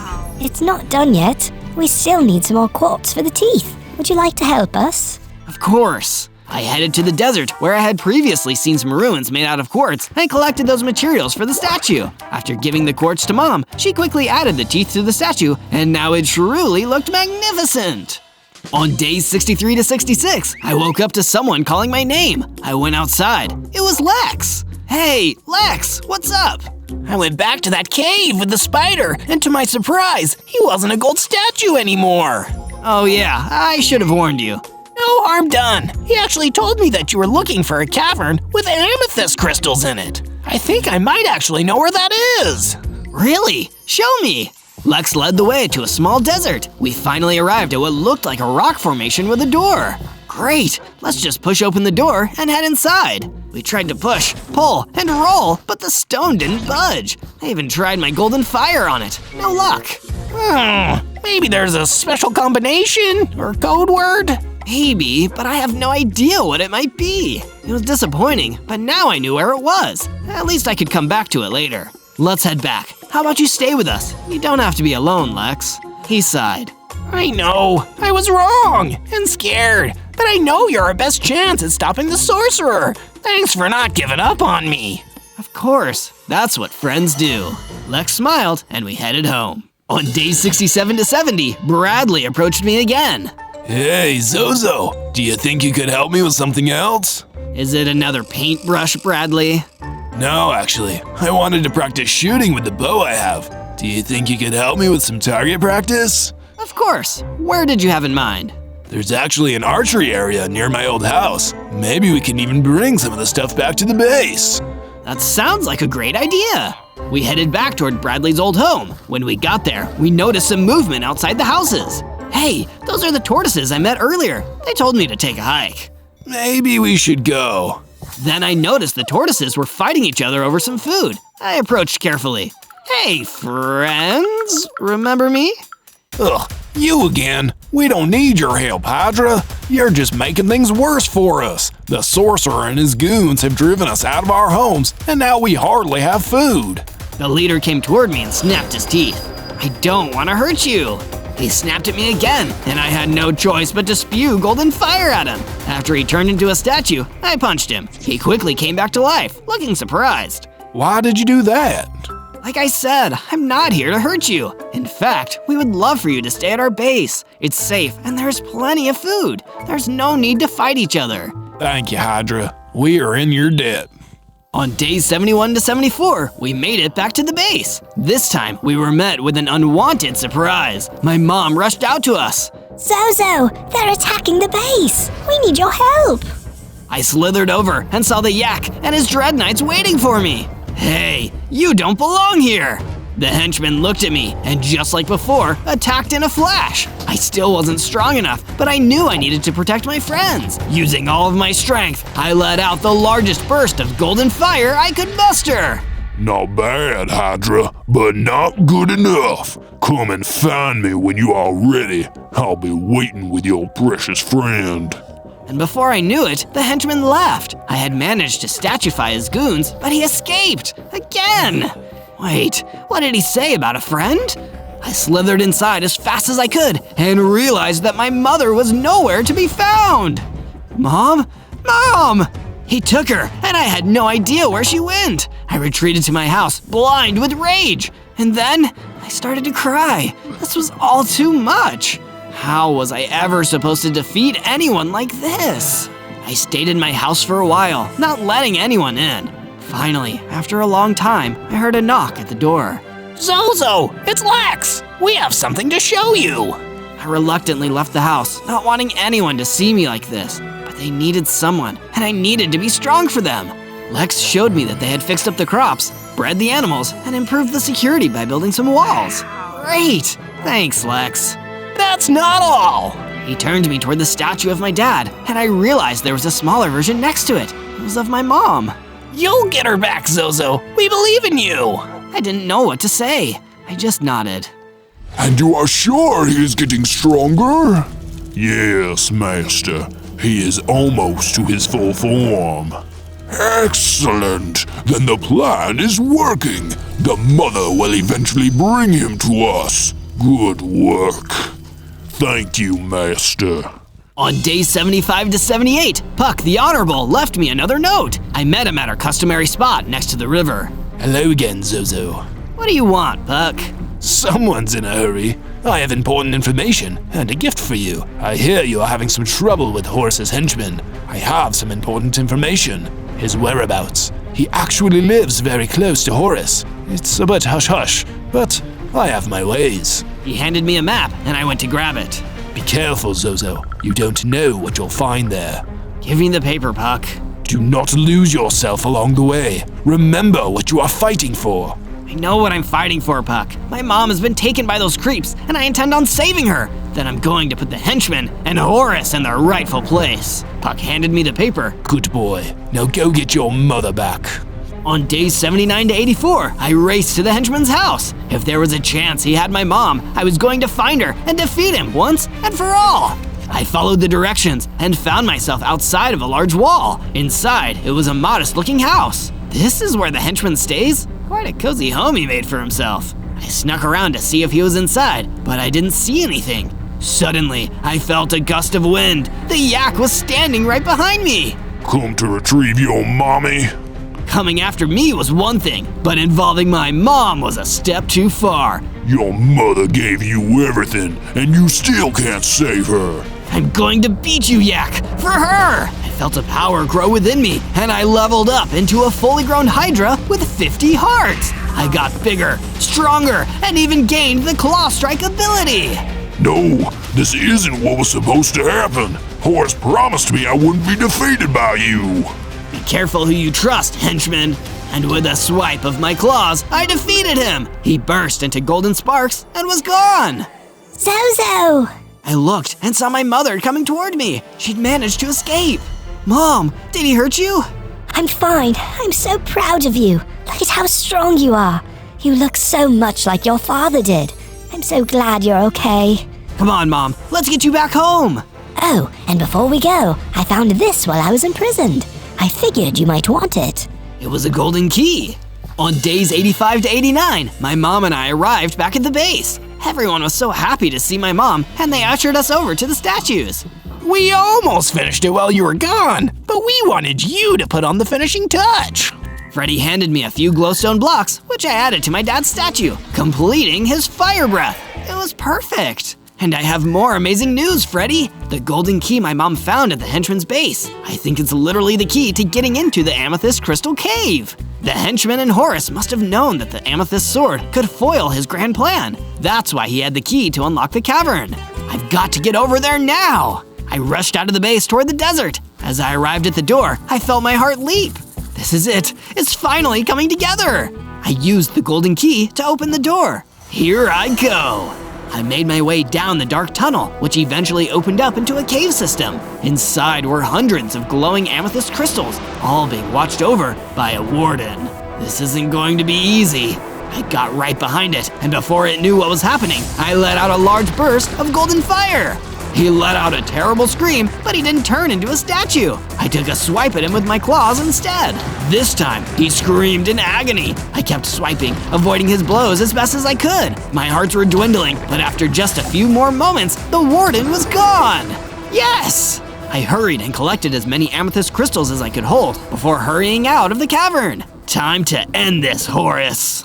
On days 90 to 94, I exited the cavern, blinking in the sunlight. Nice to see you again, little Hydra.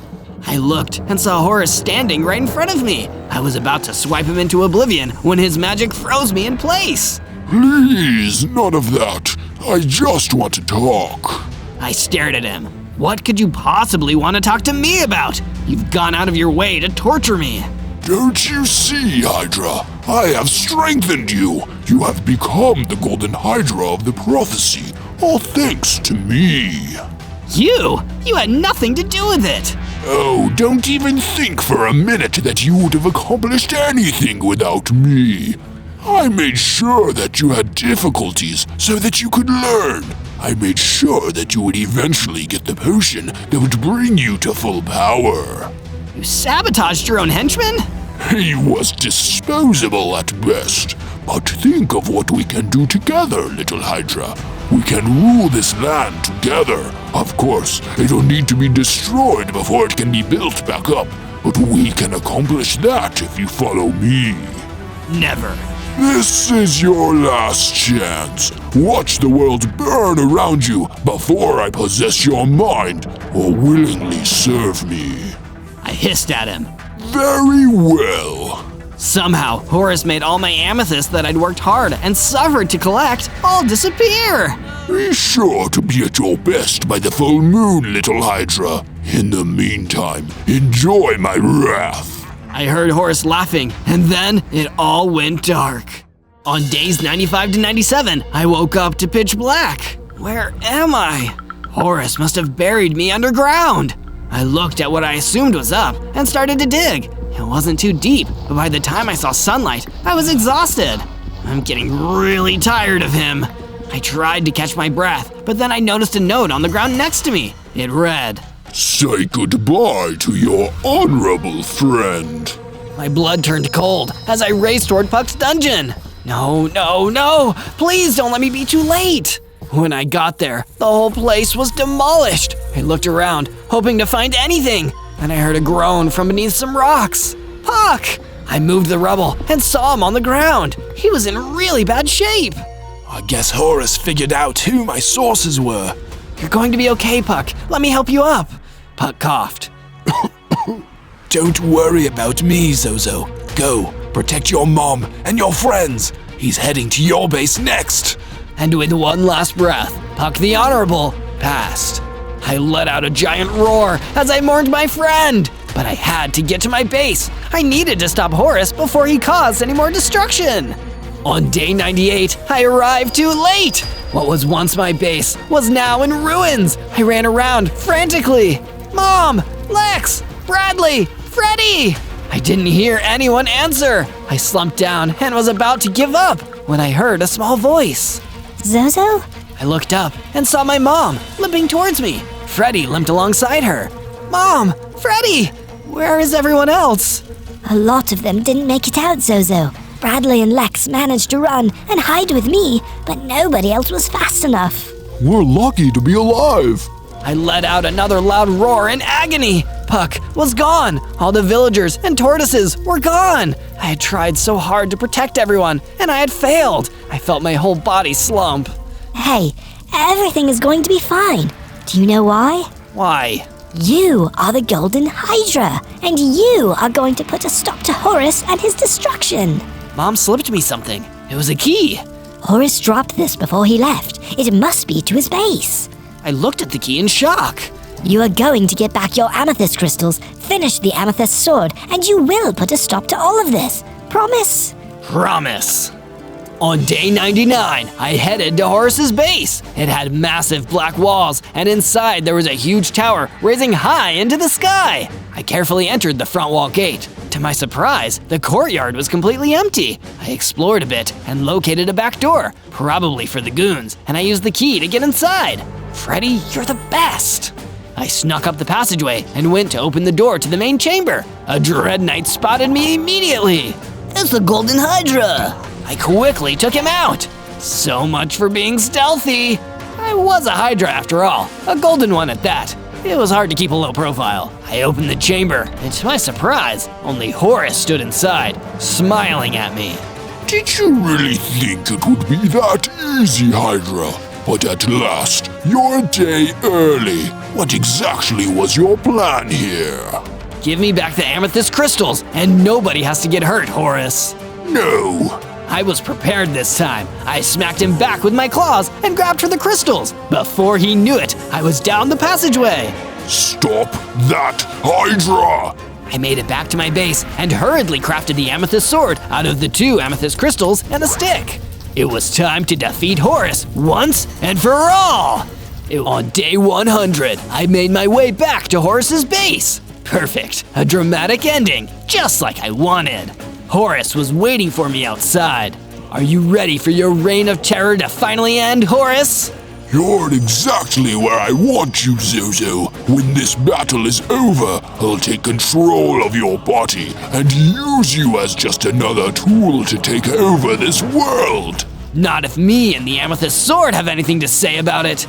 This time, I wasn't playing around. He fired a magical energy blast at me, but I was so strong now, I tanked it and ran right in.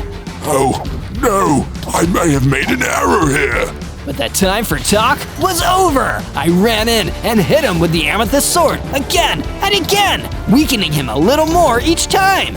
He unleashed his guards on me, but they were taken care of quickly. Many sword swings later, when Horace was on the edge of defeat, I stopped attacking and stepped back for a moment. You can't win! I am an all-powerful sorcerer! Silence is golden, Horace! With one blast of my golden spit, Horace was turned into a harmless golden statue forevermore. At long last, the creatures of the overworld can breathe easy again. On day 1, I spawned in the Sika Woods as an ICE SPIDERMAN! This is awesome! I didn't think the world's greatest web slinger could get any cooler, but hey, here I am! Things weren't all peachy though. For starters, I only had 10 hearts, and for seconds, a giant buff pigless came barging through the trees towards me. Spider-Man, I found you! Wait, what? I don't understand. Don't play dumb with me, Spider-Man. I'm Pigless Polly, the biggest, meanest, smartest, and also most beautiful pigless in all the land. And you've been trying to mess with my plans for years. Don't think that turning your suit blue would confuse me. I'm a genius. But I'm just Zozo playing Spider-Man. There's been some kind of mistake. You will confound me not, puny spider. You better run, or my bubble brawler boys will beat you into a spidery pulp. I could tell when I wasn't wanted, and this was one of those times. I turned and ran as quickly as I could. What did she mean about her bubble brawler boys? But life soon answered my question. A gang of bubble monsters emerged from the trees and started chasing me. Oh, there they are! Using my enhanced spider speed, I was able to escape and find a hiding place for the night. Always great to spawn into a world where someone already has a grudge against me. I need to figure this out before it's too late. On day 2, when I got the sense that the coast was cleared, I spider climbed out of my hiding spot and started to explore the woods a little more casually. This place is actually pretty beautiful. Maybe I should work on building a home around here. That's when one of the bubble monsters jumped out in front of me. Oh, I'll build you a home, Spidey. 6 feet under. You've got a lot of nerve showing your face around here. Lady Polly wants us to destroy you on sight. I still don't know what I did to upset your beast of a boss, but if you think this icy superhero won't be fighting back, you've just made your last mistake. We battled hand to hand. What the bubble monster didn't know was I had super spider strength, so my hits really packed a punch. After a few well-aimed strikes, I burst his bubble and moved on. Wow, beating that guy up really worked up an appetite. I need to find myself some nosh. Lucky for me, there were plenty of trees around. I collected the yummy pears from the leaves. Tasty! I knocked down the rest of the pear tree with my spider fists. With the spare wood, I made myself a wooden pickaxe. Then, I dug into the ground and collected enough stone to assemble a stone pickaxe, stone axe, and a stone sword. I've got that caveman swag now. With my new stone axe, I gathered more wood and built myself a little spider base with a room for me to spend the night indoors. Ah, nice and cozy. Things are gonna get better and better. On day 3, I left my base and went out to explore the Jacaranda forest. It was a gorgeous sight to see. Even if there aren't any useful resources around here, it's worth it for the view. But just because the view was breathtaking didn't mean that everyone who lived there was chill. Case in point, a big angry mutated bee ran over to me. What do you think you're doing here? I'm walking here? Are you making fun of me? No, I don't even know who you are. The name's Benson, Barry B. Benson, and I was just a normal bee until my human wife left me and I got turned into the superpowered mutant abomination. I don't see how that's my problem. Well, I gotta take it out on somebody, don't I? Barry B. Benson attacked me with furious intensity, and even with my spider strength, I couldn't defeat his divorced mutant rage. Instead, I ran away as he fumed loudly in the background. He sounded like he should chill out or maybe get into jazz. On my way out of the Jacaranda forest, I ran into a sad-looking spider. Seeing as I myself was also a spider, I decided to go over and ask her if she was okay. Hey, I'm Zozo. Who are you? Is everything okay? I'm Spider Queen, and sadly, things aren't okay. Oh wow, Spider Queen? Does that mean you're the queen of all spiders? No, I'm actually a one-spider tribute act to the band Queen. They're my favorite. But Pigless hates Queen, and she won't let me perform anymore. That's horrible. Why not come back to my base? You can work on your act there. That's amazing, Zozo. I want it all. From day 4 to day 5, I returned to my little base in the Sika Woods with Spider Queen at my side. It's not much, but it's home. It looks amazing to me, Zozo. Musicians don't make much money, and I'm super impressed by this. Do you want me to sleep on the floor? What? No way! I'm gonna build you your own room. So that's exactly what I did. I gathered up enough wood to make Spider Queen her own special room where she could jam out all she liked. Oh, Zozo, you're the best. I couldn't be happier. Take a second to hide in there. I think I can hear another bubble monster coming towards us. Spider Queen hid away inside the room I'd made for her as I went out to battle the bubble monster. Piglet sends her regards. We're gonna destroy you for her, one way or another, or she's gonna do it herself. She's gonna need to destroy me herself, because there's no way you're up to the task, Bubble Boy. With my new stone sword, the bubble monster didn't stand a chance. He was soon defeated, and I returned to Spider Queen. It's okay, the bubble monster is gone now. You're safe. We are the champions! Yay! Thank you for saving us, Zozo. Here, have one of my guitars. It plays music while you fight with it. Spider Queen gave me the guitar, and I immediately equipped it. Whoa, this is cool as heck. Oh yeah, we will rock you. On day 6, I started the day with the wholesome act of sheep gathering, just in case I need the wool for a new Spidey suit. I wandered into the woods, and after a long time, emerged from them, seeing a road. Whoa, where am I? I followed the road and soon found myself in a cul-de-sac with some really cool and colorful houses nearby. Is that a flying orange? At the base of the flying orange, I saw some sheep wandering around, just what I was looking for. I started to round up the sheep when an orange boy came bounding out of the orange at me. Get away from my sheep, you costume creep! Whoa, hang on a second. I didn't want to hurt him, but he wouldn't listen to me. Richie, what are you doing? Leave that guy alone. Yeah, Richie, you didn't know those were your sheep. Richie stopped chasing me as 3 more characters, one of which looked like a bear, came running over to me. Max, do you know who this guy is? He looks like he might be dangerous. Relax, Beast. I'm sure he's fine. Whoa, that suit is awesome. Did you invent that? I'm something of a scientist myself. You guys are being so rude. What's your name? I'm Sky. This is Beast, Max, and Richie. I'm Zozo, and yeah, this is my Spidey suit. One of the icy variety anyway. What are you guys doing out here? But before they could answer, I saw the last person I wanted to see. It was Pigless. She had found me, and she was wielding a huge, terrifying mace. Like my new hardware, Spider-Man? This mace is one of the most powerful weapons out there. Perfect for squishing a nasty little bug like you. Whoa, who is the little piggy? Max, don't provoke her. Can't you see what she's holding? Hey, who do you think you are talking to our new friend like that? Oh, glad to know there's no hard feelings about the sheep. This is Pigless Polly. She kinda wants to destroy me. Enough jibber-jabber. I'll squash all of you then. Yeah, we'd like to see you try. We're not scared of you. Max threw down a mysterious item on the ground, and a bunch of armor appeared out of it. His friends suddenly put on armor that matched their colors, along with some matching swords. Fine. No need to ruin a perfectly good neighborhood. But mark my words, Spidey. I'll find you again, and I'll be stronger than ever. Pigless Polly turned and ran, leaving me alone with Max and his friends. Whoa, guys, thanks for the help. I could use you guys back at my base. That sounds really fun, but I don't think we can make it. To answer your question from before about what we're doing here, I'm a YouTuber, and I document all the crazy adventures my friends and I go on. Yeah, if you've got some days to spare, you should hang out with us. You know, I could actually use a couple days to lay low after that encounter. Let's do it! From day 7 to day 8, well, actually, you'll just have to click the link in the description to watch what I did on days 7 and 8 with Max and his friends. Our adventure is just in English though, but it was super fun. And if you watch, be sure to leave a comment on his video to let him know I sent you.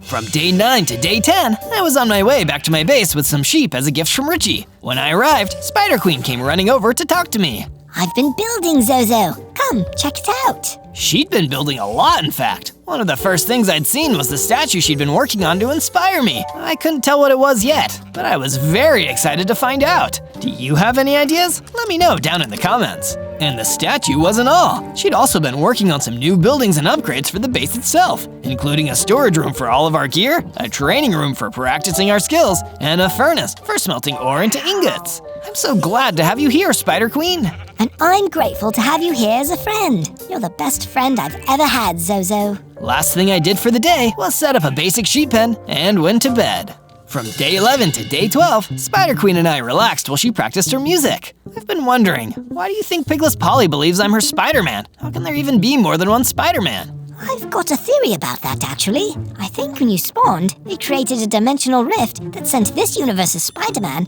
into your native dimension while bringing you here, like a big cross-dimensional swap.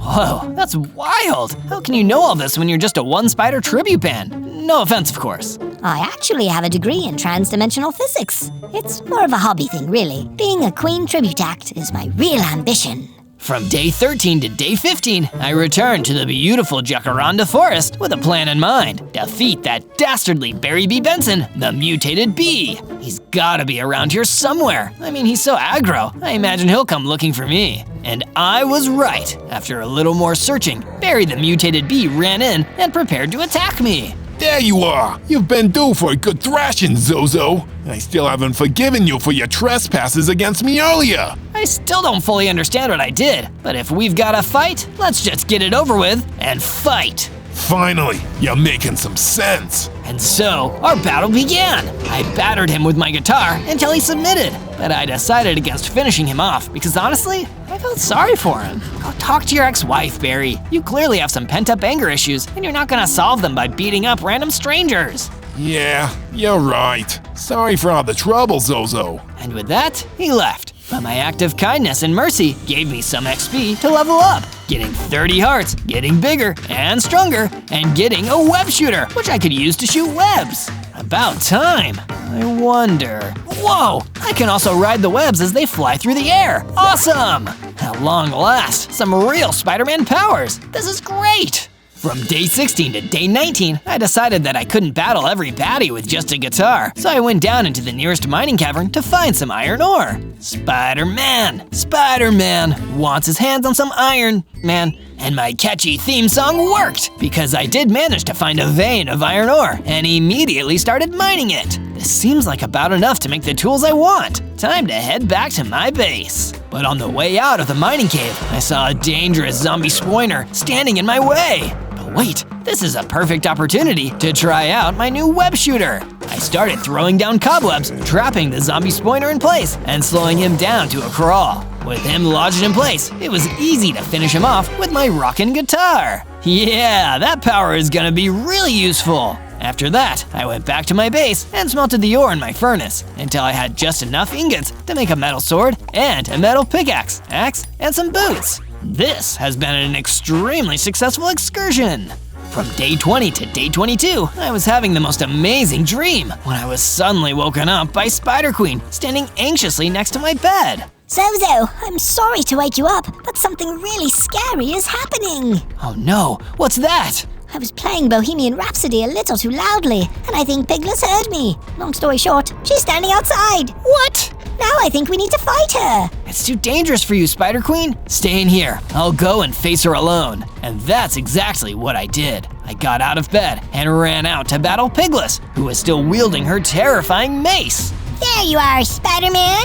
Not so tough with all your colorful friends no longer around. It's time for you to meet your doom. I keep telling you, I'm not the Spider-Man you're looking for. I come from a different dimension. I'm the Ice Spider-Man. Well, even if you aren't my Spider-Man, I'll still settle for getting to destroy a Spider-Man. And you'll do just fine. If your mind's made up, then I guess we better fight! And we did, but this time, I had a way better chance. I threw down some cobwebs immediately, trapping Pigless in place before pulling out my iron sword and going to town. In the end, she broke free from the cobwebs, but she seemed startled. You're stronger than I remember. I don't have time for this. We'll battle again soon, and next time, you won't be so lucky. She fled after that, leaving me feeling stronger and more confident than ever. If I keep getting stronger, I think I can finally take her.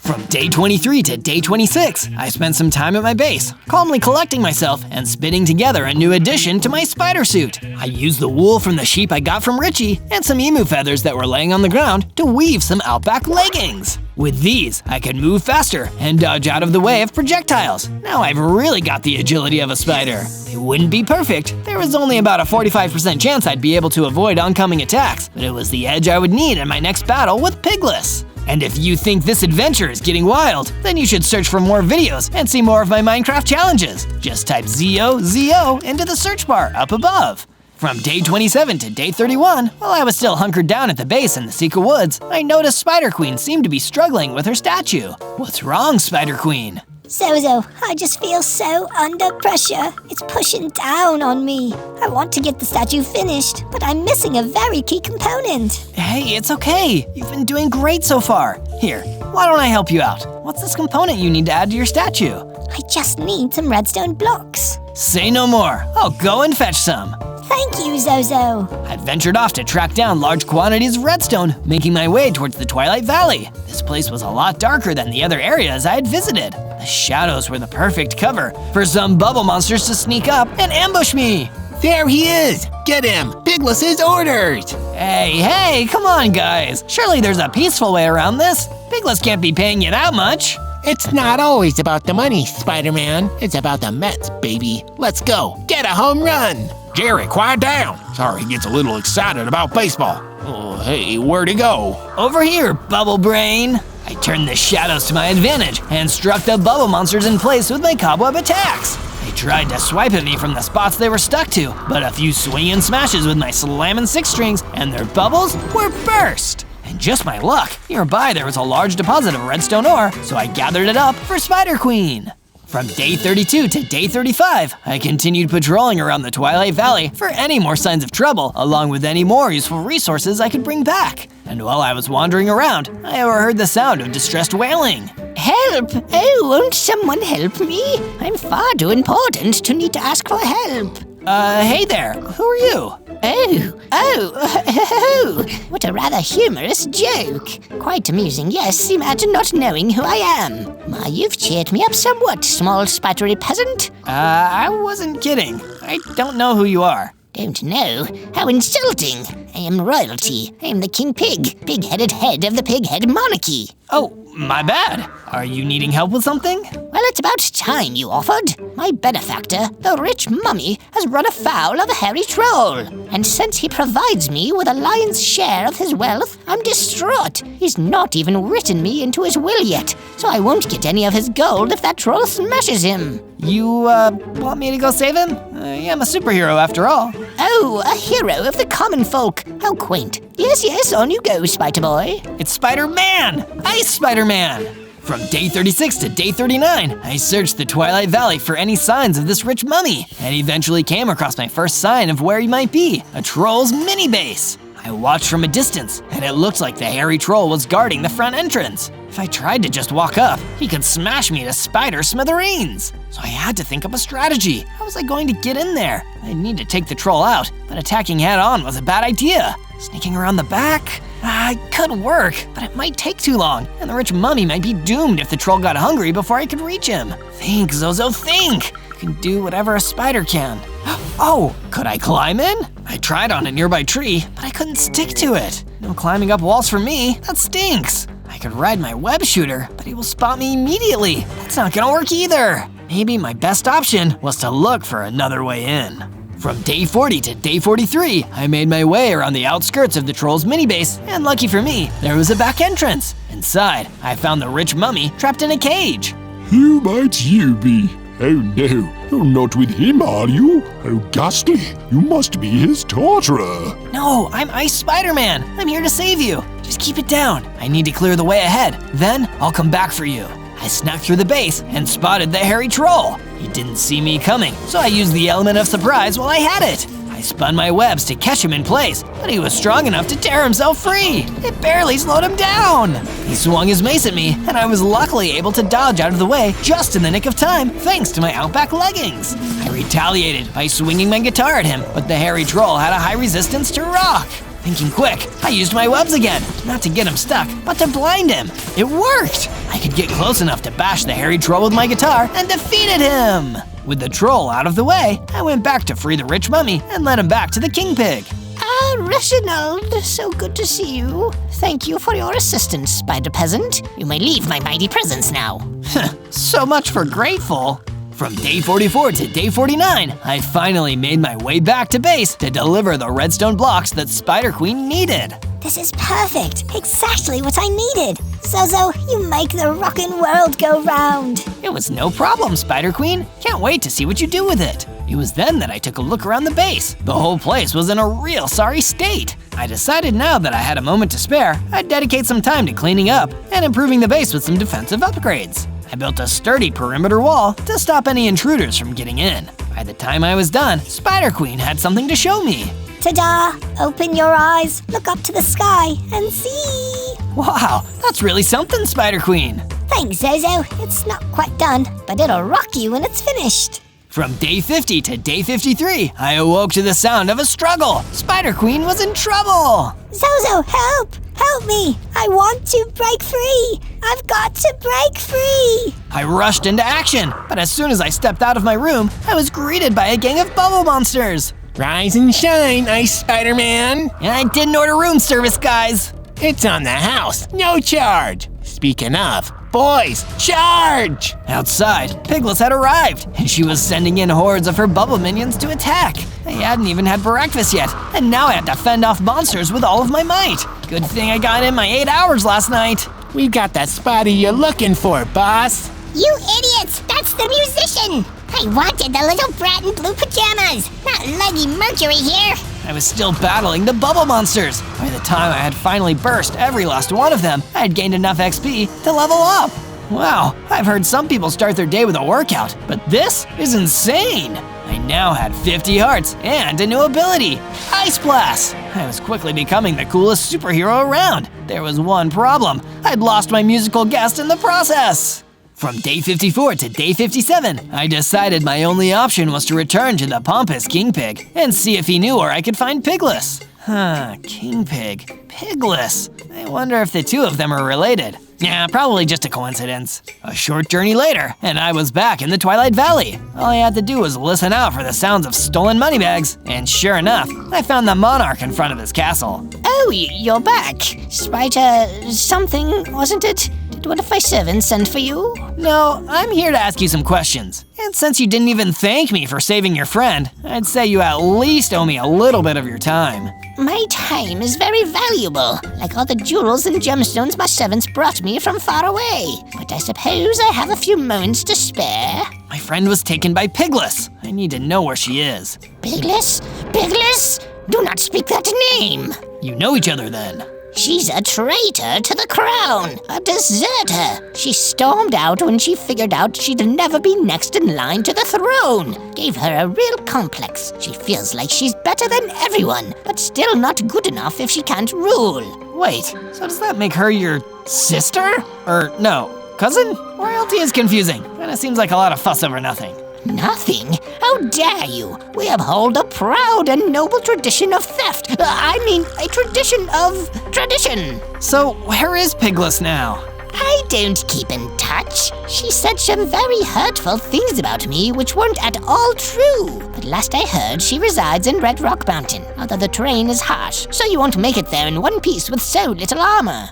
From day 58 to day 62, I decided to follow up on the one useful piece of advice the King Pig had to offer and set about crafting myself some tough new armor. I scoured the area until I found a cave that led to a mine tucked away deep underground, and in the mine was plenty of what I needed: diamonds! I managed to find quite a few, but not enough to make the armor I needed. Not wanting them to go to waste, I forged them into a mighty diamond sword for stronger attacks, and a matching pickaxe to make mining quicker and easier. I didn't have to wait long to test them out either, as it turned out the mine belonged to a skeleton jackal who was none too happy about me mining his diamonds. But it didn't take more than a few swings of my shiny new blade to settle our differences. From day 63 to day 66, I decided, rather than rushing straight back into danger and venturing up the treacherous terrain of the Red Rock Mountain, I hiked back to base to catch up on some rest. That way, I could be ready and refreshed when I set off to save Spider Queen. But speaking of Spider Queen, when I returned to base, I was met with a saddening sight. Her statue left unfinished now that she'd been captured.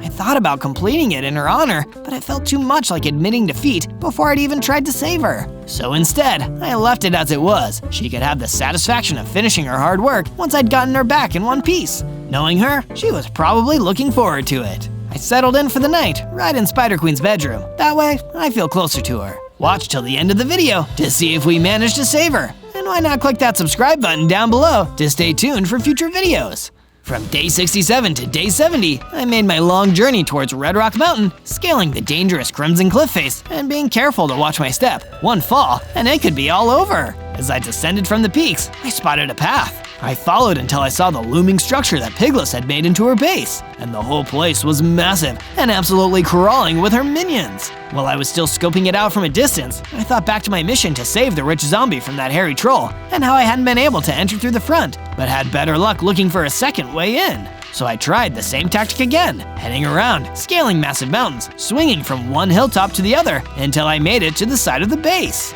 I saw my entry point, an opening in the side. I aimed carefully and shot my web shooter to make my way in, and I landed right in the middle of a group of bubble monsters. It's the spider! Get this sucker, boys! Heck of a way to roll out the welcome wagon. You treat all your guests like this? I swung my diamond sword and instantly slashed the nearest two, taking care of the next with a well-timed ice blast. Another hit from my sword, and he was shattered to pieces, while the others were quickly stuck fast with my webs right where I could strike at them. From day 71 to day 74, I snuck around the inside of Red Rock Mountain Base, making sure to keep out of the path of Pigless's many minions. But there was one enemy I recognized. Halt in the name of Pigless! Oh wait, it's you, Zozo! Barry?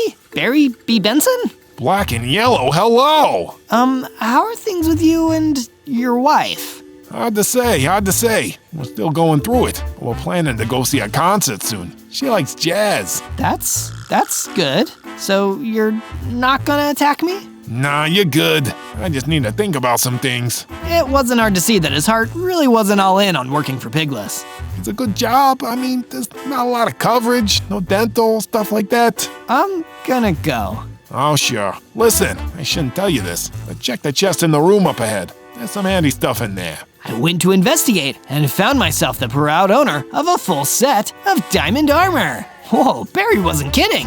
Now I can match the speed of a spider with the protection of diamonds. From day 75 to day 78, I explored a little more and found where Pigless had left Spider Queen trapped in a big cage. She'd clearly been singing to herself to keep her spirits up, but by now, she was just yelling in case any of the bubble monsters were passing by. I just gotta get out of this prison cell. Someday I'm gonna be free. Oh, look, I want to break free. I've got to break free. Now? Please? Easy come, easy go. Will you let me go? Now's good for you then? Zozo! Oh, you're a sight for sore eyes. I've been so bored cooped up here. I want to get out and have fun. I want to ride my bicycle. I want to ride my bike. You have a bike? But you've got 8 legs. I think it's a metaphor or something. Well, I've got just the thing to break you out. Gunpowder? Gelatine? Dynamite with a laser beam? Close. It's a diamond sword. With a swing of the blade, I cracked open the lock and sent Spider Queen back to our base. She rushed off, and not a moment too soon, because Pigless had found me. You! First you intrude on my dimension, then you intrude on my home. I'm going to squash you at long last, puny spider! Pigless came at me, but I was able to freeze one of her feet in place, then web her hands to slow her down. I leaped close to swipe at her with my diamond sword, but just when I thought I had the upper hand, she knocked me back with a powerful hit. I decided to escape while I still could, and dashed out of the base. From day 79 to day 84, I was exhausted from the fighting, so the Spider Queen offered to give me a ride, which was really nice of her. We managed to make our way back to safety, but little did I realize that Pigless had had enough. That little wretch! How dare he try to defy my right to rule! He and the rest of this overworld will soon see that they shouldn't have messed with Pigless! With that, Pigless used a powerful potion to make herself even stronger. Now she'd be an even tougher fight when it came time for me to face off with her again. From day 85 to day 89, we arrived back at base, and my good friend Spider Queen, whose ride was surprisingly comfy, was super happy to be free from Pigless's cage. Pigless thought she could stop me and spit in my eye. But we did it. We are the champions, my friend. We sure are. Look, I managed to swipe this from one of the guards at Pigless's base. I thought I could use it to break free, but instead, I was just screaming, "Let me out!" Anyway, I think you should have it. You're gonna take on the world someday. Spider Queen handed me the upgrade. It was a fire aspect and sharpness 2 enchantment. I immediately went to apply it to my diamond sword to deal some extra damage. Now, I had the power of ice, fire, and spiders on my side. Once I was done improving my sword, I returned to find Spider Queen putting the final finishing touches on her statue. Heyo, are you ready? Hey, are you ready for this? Are you hanging on the edge of your seat? Then may I present to you my masterpiece. I call it Zohemian Rhapsody. Zohemian? Named after you, of course, Zozo. I can't keep living without you by my side. I like it. Makes me feel ready to take on Pigless one last time. Well, you better be careful. I saw she had a whole cabinet of potions to make her stronger. Her bubble monsters steal them from King Pig's cellar and bring them back to her. Huh, maybe I can intercept them and take a potion for myself. That ought to level the playing field. And that way, you'll keep on fighting to the end. From day 90 to day 94, I headed back towards the Twilight Valley and followed a trail that the bubble monsters had left from the King Pig's palace to a small camp they had set up nearby. Just like Spider Queen had told me, they had a potion of power, but it must have been the last one left. Yep, that's the last one left. Hey, boss, question. If Pigless had us stealing all these here potions, why doesn't she give each of us one? Then we'd all be a tougher army, and she could overthrow the King Pig. We're not about that kind of talking. The potions are for Pigless. I webbed the closest bubble monster in place, slashing the other with my newly enchanted fire aspect diamond sword. The heat popped them in an instant, and before the other two could get free, I cut them down too. I retrieved the last potion of power, but waited before I drank it. The King Pig's palace was only a short walk away, and maybe I could get one last favor from him. From day 95 to day 97, I walked right up to the King Pig's throne and showed him what I had recovered. You know what this is? Why, that's an excellent vintage. One glass is worth the yearly wages of my entire staff. You'd better put that back in the cellar with the others before I have you executed. There are no more others. Pigless had been sending her minions in to steal them from right under your nose. Pigless? Something must be done about that treasonous traitor. I'll take care of Pigless, but only if you let me keep this potion and be way nicer to your servants. In fact, stop hoarding all this fancy expensive stuff. Learn to share. Share?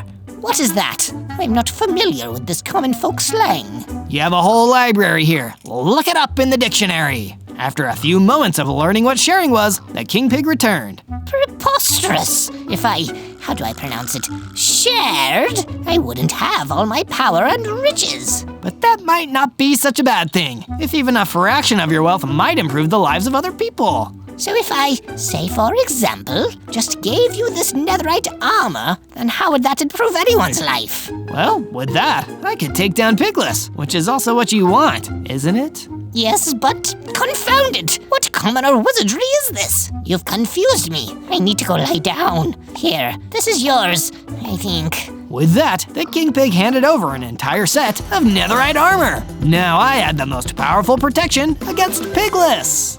On day 98, I returned to my base to make the final preparations I needed to ahead of my big battle with Pigless. I had my diamond sword at the ready, enchanted with a powerful fire aspect for added flaming damage. I had my netherite armor on, ready to defend me against oncoming damage. Plus, I had my ICE SPIDERMAN powers at the ready. I even tested out my ice blasts and cobwebs, and they were ready to go. Before leaving though, I stopped by Spider Queen's room to tell her how to get to Max's neighborhood. If I didn't make it back, she would need a safe place to live. Now there was just one question. What was going to happen next? If you think you know, then leave your answers in the comments. And while you're there, tell us what video you'd like to see next. On day 99, I made my final journey to Red Rock Mountain and stopped just outside the entrance to Piglet's base. It was quiet, too quiet. All her minions seemed to have run off in fear. If they were that scared of her new, more powerful form, then I needed to be prepared. I drank the potion of power, and this upgraded me to my final form. I now had a full 100 hearts, and the last of my ICE SPIDERMAN powers were finally unlocked. I could climb walls. Ready for anything, I headed inside to find Piglet waiting for me. She was much bigger and stronger than before, and way more vicious. I was meant to rule this overworld. It's my birthright, and I won't have you meddling in my destiny any longer. Oh, I don't think so, Piglet. The battle was on. Piglet hurled a javelin at me, but thanks to my super spider agility and my outback leggings, I dodged right out of the way, then climbed up the nearby wall so I was out of her reach. From my vantage point, I fired ice blasts and cobwebs at her, trying to slow her down. Get down from there! She threw another javelin, and I went to get out of the way, but I timed it wrong and fell. I quickly picked myself up and got back into the fight. It was the toughest of battles, but Piglet seemed to be overexerting herself. I managed to keep dodging away, climbing the walls, and using my webs to slow her down, until finally I landed an ice blast. This is too cold. Don't worry, my sword has a fire aspect enchantment. It should help turn up the heat. With a mighty strike, I had done it! Piglet was defeated at last! On day 100, instead of returning to my base, I returned victorious to Max's neighborhood, where I was immediately greeted by Spider Queen, as well as Max and his friends. Another one bites the dust. Great work, Zozo. I knew you were gonna be a big man someday. Well, I couldn't have done it without you, Spider Queen. Oh, you're too kind. You're the champion here, Zozo. Spider Queen really livened the place up with her music, but we're glad to see you made it back in one piece. Me too, and everyone should click the link in the description to check out the adventure we went on together. Then, much to my surprise, the King Pig also showed up. Zozo, my boy, you didn't tell me that sharing also came with this delightful feeling. I don't really know what it's called, but seeing the smiles on my servants' faces gave me one of those, what are they called? Emotions? You mean you feel happy? That's the ticket, and I've been reading up too. Did you know that all the traditions of the pighead monarchy are centuries old? It seems so silly to still be upholding them. So what did you do? Oh, I gave my palace and all my riches to my servants. Except they aren't my servants anymore, just people. And so am I. Look at me, one of the people. Now, who is your charming eight-legged friend here? Well, you might be a former King Pig, but she's Spider Queen. And we will rock you.